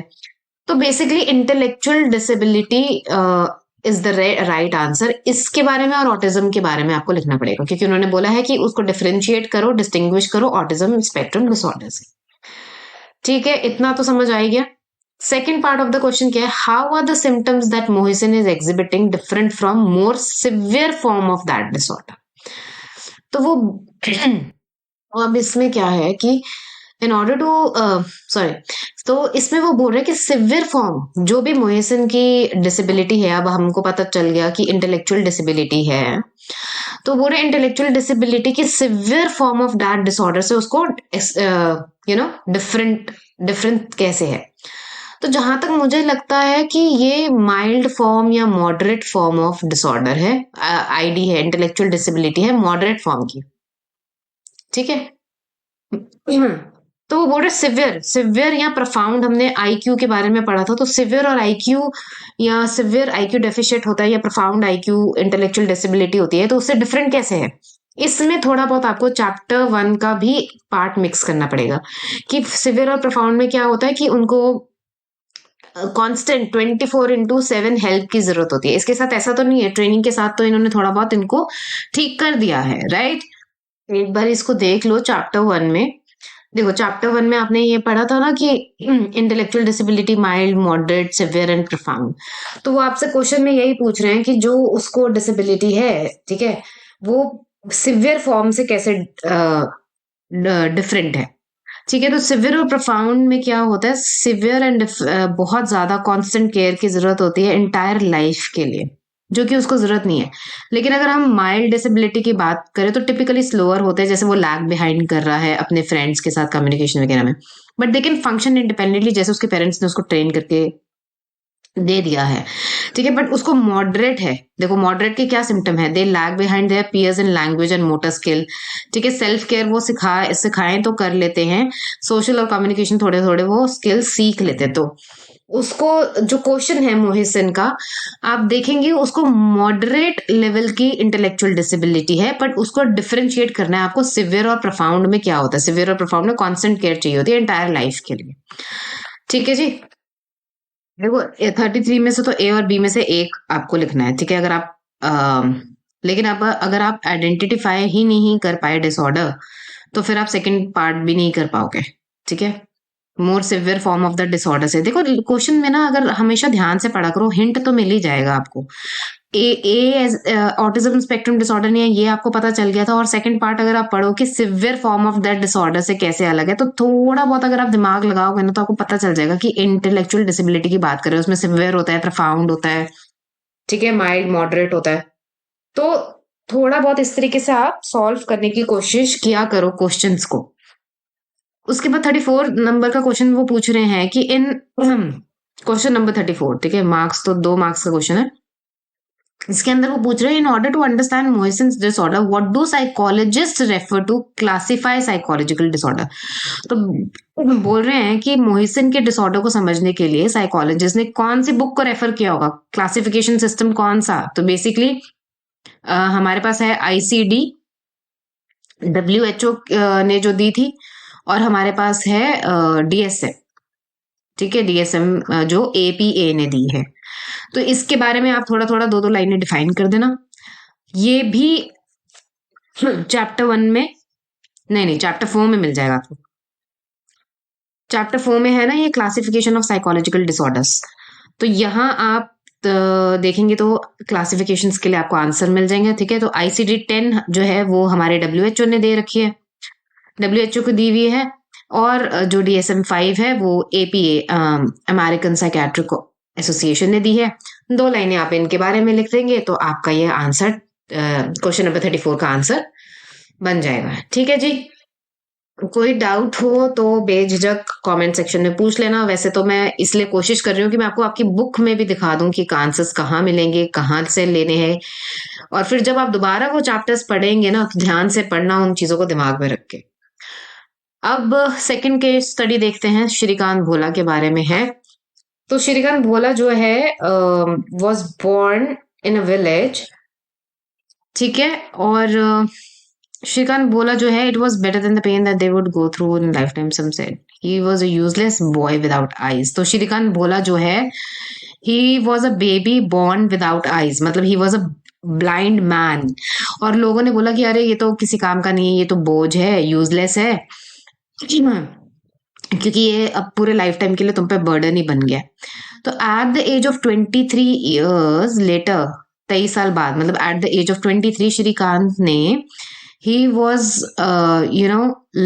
standing tall, living with his conviction that if the world looks at me and says Shrikant you can do nothing, I will look back and say I can do anything। कि अगर दुनिया मेरे बारे में ये बोलती है कि तुम कुछ नहीं कर सकते, तो मैं वापस दुनिया को बोलूंगा कि मैं सब कुछ कर सकता हूँ।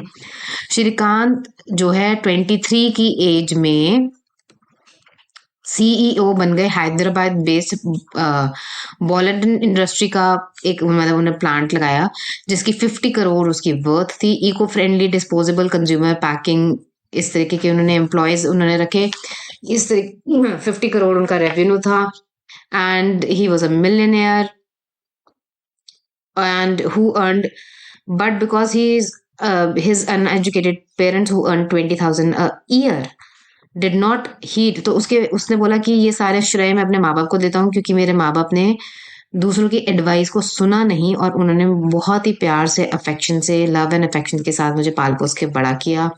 सो they are the richest people I know, ऐसा श्रीकांत ने बोला। आई थिंक इस पे ना राजकुमार राव की एक मूवी भी है, ये this is a true story by the way, ये ट्रू स्टोरी है, और इस पे आप गूगल करेंगे तो मेरे को मूवी का नाम नहीं पता, शायद श्रीकांत भोला के नाम से ही है, आप एक बार गूगल पे ना चेक कर लेना है, बहुत, तो राजकुमार राव है इसका हीरो पिक्चर में। So it's a true story, ये बात सच है, ठीक है। तो अब इस पे ये आपका केस हिस्ट्री था पूरा। इस पे देखते हैं क्वेश्चन वो क्या पूछ रहे हैं। वो पूछ रहे हैं कि वी कैन सी श्रीकांत के पास एबिलिटी टू अडॉप्ट है, शेप है एंड सेलेक्ट अपना एनवायरमेंट। सो बेसिकली श्रीकांत अपना अडॉप्ट कर सकता है, एनवायरमेंट को शेप कर सकता है एंड सेलेक्ट कर सकता है। Identify the theory of intelligence that would best support the understanding of Srikanth intelligence. कौन सी इंटेलिजेंस की थ्योरी इसको बेस्ट सपोर्ट करती है।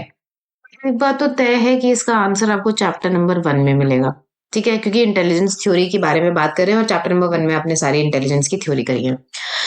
नाउ कैसे इतनी सारी थ्योरीज पढ़ी, आप कैसे पता लगाओगे। सबसे बड़ी बात उन्होंने यहाँ पे आपको दे रखा है, एबिलिटी टू अडॉप्ट पहली चीज, शेप दूसरी चीज, एंड सेलेक्ट अपना एनवायरमेंट। किसने ये बात बोली है, कौन से पर्सन ने ये बात बोली है इंटेलिजेंस की थ्योरी में। चलो देखते हैं। Triarchic theory of intelligence, Robert Sternberg भाई साहब ने ये बोला है, द एबिलिटी टू अडैप्ट। उन्होंने इंटेलिजेंस को कैसे डिफाइन करा है, ability to adapt, shape and select environment to accomplish one's goals and those of one's society and culture. और रॉबर्ट स्टर्नबर्ग की ये डेफिनेशन भी बहुत इंपॉर्टेंट है, ये भी मैं बता दूं। ठीक है, तो इस थ्योरी को डिफाइन करता है, उन्होंने कौन क्या बोला कि श्रीकांत की जो थ्योरी ऑफ इंटेलिजेंस, मतलब कौन सी थ्योरी ऑफ इंटेलिजेंस के साथ हम श्रीकांत की इंटेलिजेंस को कह सकते हैं कि वो डिफाइन करता है, तो रॉबर्ट स्टर्नबर्ग की ट्रायर की थ्योरी ऑफ इंटेलिजेंस के साथ मैच करती है, और ये थ्योरी आप इसको डिफाइन करेंगे। 2 मार्क्स का क्वेश्चन है, तो आप अगेन सारे पॉइंट्स मेंशन करेंगे, ये नहीं कि आप उसको बस ये लिख दे कि अच्छा इसके साथ मैच करता है, दैट्स इट, इतना आंसर नहीं होगा आपका। ये आप अगर डेफिनेशन दे दे तो बहुत ही अच्छी बात है, ये वाली डेफिनेशन आप लिख देना, रॉबर्ट स्टर्नबर्ग का नाम तो आप लिखोगे ही। कॉम्पोनेंशियल इंटेलिजेंस के बारे में बात करोगे, जिसके अंदर अगेन नॉलेज एक्विजिशन की बात होगी, ठीक है, और परफॉर्मेंस कंपोनेंट की बात होगी। Then knowledge acquisition first component है, देन हायर ऑर्डर कंपोनेंट है, एंड परफॉर्मेंस कंपोनेंट है, देन उसके बाद ऑफ कोर्स एक्सपेरियंशियल इंटेलिजेंस की बात होगी। मतलब पूरा थ्योरी आप इसको डिफाइन करोगे, लेकिन ज्यादा डिटेल में जाने की जरूरत नहीं है, ठीक है, ज्यादा डिटेल में जाके डिफाइन करने की जरूरत नहीं है। ठीक है, तो फिर आगे नेक्स्ट क्वेश्चन क्या कह रहे हैं वो, इसमें वैसे चॉइस नहीं है आपको, 35 क्वेश्चन नंबर 35 भी करना और 36 भी। Shrikant is standing tall living by his conviction that if the world looks at me and say Shrikant you can do anything, I will look back and say I can do anything. Now अगर हम gardener की multiple theory of intelligence की बात करें, लोगों ने बता दिया कि यहाँ पे गार्डनर की मल्टीपल थ्योरी ऑफ इंटेलिजेंस है की बात करें, मतलब ठीक है, तो ये नहीं कि ये इसका आंसर है, यहाँ पे क्वेश्चन नंबर 1 में इसका आंसर में ये मत लिख देना कि गार्डनर की थ्योरी है। उन्होंने सेकंड क्वेश्चन में पूछा कि अगर हम गार्डनर की थ्योरी की बात करें इंटेलिजेंस की, तो कौन सी इंटेलिजेंस है जो श्रीकांत एक्सप्लेन के इस केस से आपको एक्सप्लेन हो रही है, डिस्कस इंटेलिजेंस इन ब्रीफ। तो देखो यहाँ पे उन्होंने आपको एग्जाम्पल के तौर पे ये लिखा हुआ है कि श्रीकांत से लोगों ने बोला कि अरे तुम कुछ नहीं कर सकते हो, you are blind, but Srikanth ने बोला आई कैन डू एनीथिंग। ठीक है, श्रीकांत को बोला गया I can, Srikanth you can do nothing, but उसने बोला आई कैन डू एनीथिंग। इसका मतलब उसका कन्विक्शन है, खुद के ऊपर विश्वास है, खुद को वो अच्छे से समझता है, जानता है, उसको पता है कि वो ब्लाइंड है, लेकिन फिर भी अगर वो बोल रहा है आई कैन डू एनीथिंग, मतलब कुछ तो बंदे में बात है ना, कुछ तो उसकी एबिलिटीज हैं जिसके ऊपर उसको भरोसा है। तो गार्डनर की जो मल्टीपल थ्योरी ऑफ इंटेलिजेंस थी, उसमें 8 डिफरेंट टाइप की इंटेलिजेंस की बात करी थी। उनमें से कौन सी इंटेलिजेंस आपको लगता है यहाँ पर काम कर रही है? यहाँ पर काम कर रही है इंटरपर्सनल इंटेलिजेंस, इंट्रापर्सनल। तो ये जो थ्योरी ऑफ इंटेलिजेंस है गार्डनर की, हावर्ड गार्डनर की, यहाँ पे अगर हम बात करें तो इंटरपर्सनल इंटेलिजेंस क्या बात करती है? देखो, बॉडी काइनेसिक, म्यूजिकल, लिंग्विस्टिक, ये तो कोई मैच ही नहीं करती ना, लॉजिकल, मैथमेटिकल, स्पेशियल, नेचुरलिस्टिक, कुछ भी फिट नहीं बैठ रहा है। क्या फिट बैठ रहा है? इंटरपर्सनल। इंटरपर्सनल क्यों? Because he has the ability to understand subtle aspects of others' behaviour. Intrapersonal, ठीक है, one's feelings, motives and desire. Sorry, सब कंफ्यूज मत हो जाता है इंटरपर्सनल और इंट्रापर्सनल में। जो यहाँ पर फिट बैठ रही है वो है इंटर, बार बार मैं उसे इंटरपर्सनल क्यों नहीं कर रहा पता नहीं, इंट्रापर्सनल। ठीक है, इंट्रापर्सनल इसका आंसर है। क्यों है इसका आंसर? क्यों? क्योंकि श्रीकांत अपनी खुद की फीलिंग्स को जानता है, अपने मोटिव्स को, अपने डिजायर्स को समझता है। ठीक है, उसको नॉलेज है अपने स्किल्स के बारे में, उसको पता है कि वो ब्लाइंड है, लेकिन उसको ये भी पता है कि वो कर लेगा मैनेज। कुछ तो उसके अंदर एबिलिटीज है, फाइनर सेंसिबिलिटीज होती हैं regarding their identity, human existing, meaning of life. तो उसको अंडरस्टैंडिंग है, नॉलेज है, अपनी इंटरनल स्ट्रेंथ के बारे में उसको पता है, अपनी लिमिटेशन भी पता है। लिमिटेशन क्या है? कि वो ब्लाइंड है, लेकिन कुछ तो इंटरनल उसकी स्ट्रेंथ है जिसके बारे में उसको पता है, और वो ये बात बोल रहा है that I can do anything. और फिर वो ऐसा नहीं है कि सिर्फ बोल ही रहा है, वो करके भी दिखा रहा है। ठीक है, तो द काइंड ऑफ इंटेलिजेंस जहां पे जो श्रीकांत कर रहा है वो है इंट्रापर्सनल। ठीक है, तो इसी के साथ आपका ये क्वेश्चन पेपर खत्म होता है, समाप्त होता है, दी एंड होता है यहाँ पे 2023 के क्वेश्चन पेपर का। Late me no in the comment section आपको ये वीडियो कैसा लगा। अगर आपको ये वीडियो पसंद आया तो मैं ऐसे और भी वीडियोस लेकर आऊंगी, और पुराने पुराने क्वेश्चन पेपर्स लेकर आऊंगी 23 के बाद, फिर उससे पहले का, उससे पहले का, उससे पहले का, फिर हम पूरे पूरे क्वेश्चन पेपर्स ऐसे ही सॉल्व करेंगे। आई विल टेल यू कि कहाँ से आपको इसका आंसर लिखना है, क्या लिखना है, कैसे आपको फिगर आउट करना है आंसर क्या है। ठीक है, so let me know your views in the comment section, और do give me a like if you like this video. हर वीडियो को बनाने के लिए देखो बहुत टाइम और एफर्ट जाता है, and I think this is the bare minimum जो आप कर सकते हो. So please subscribe my channel, help my channel grow. और अगर आपको अच्छा लगा तो कमेंट सेक्शन में बताओ मुझे कि हाँ मतलब अच्छा था and you want more videos, so that I will work on it. अगर नहीं तो फिर ऑफ कोर्स फिर नहीं होगा. So I need communication, right? So I need कि आप मेरे को बताएं कि आप क्या चाहते हैं, सो that I can provide you that. इसी के साथ आज के लिए हम विदा लेते हैं बस. Thank you so much and keep learning, keep growing. Support my channel, like it, share it, comment करिए, and I will see you next time. Till then अच्छे से ये पेपर आप तैयार कर लो. बाय.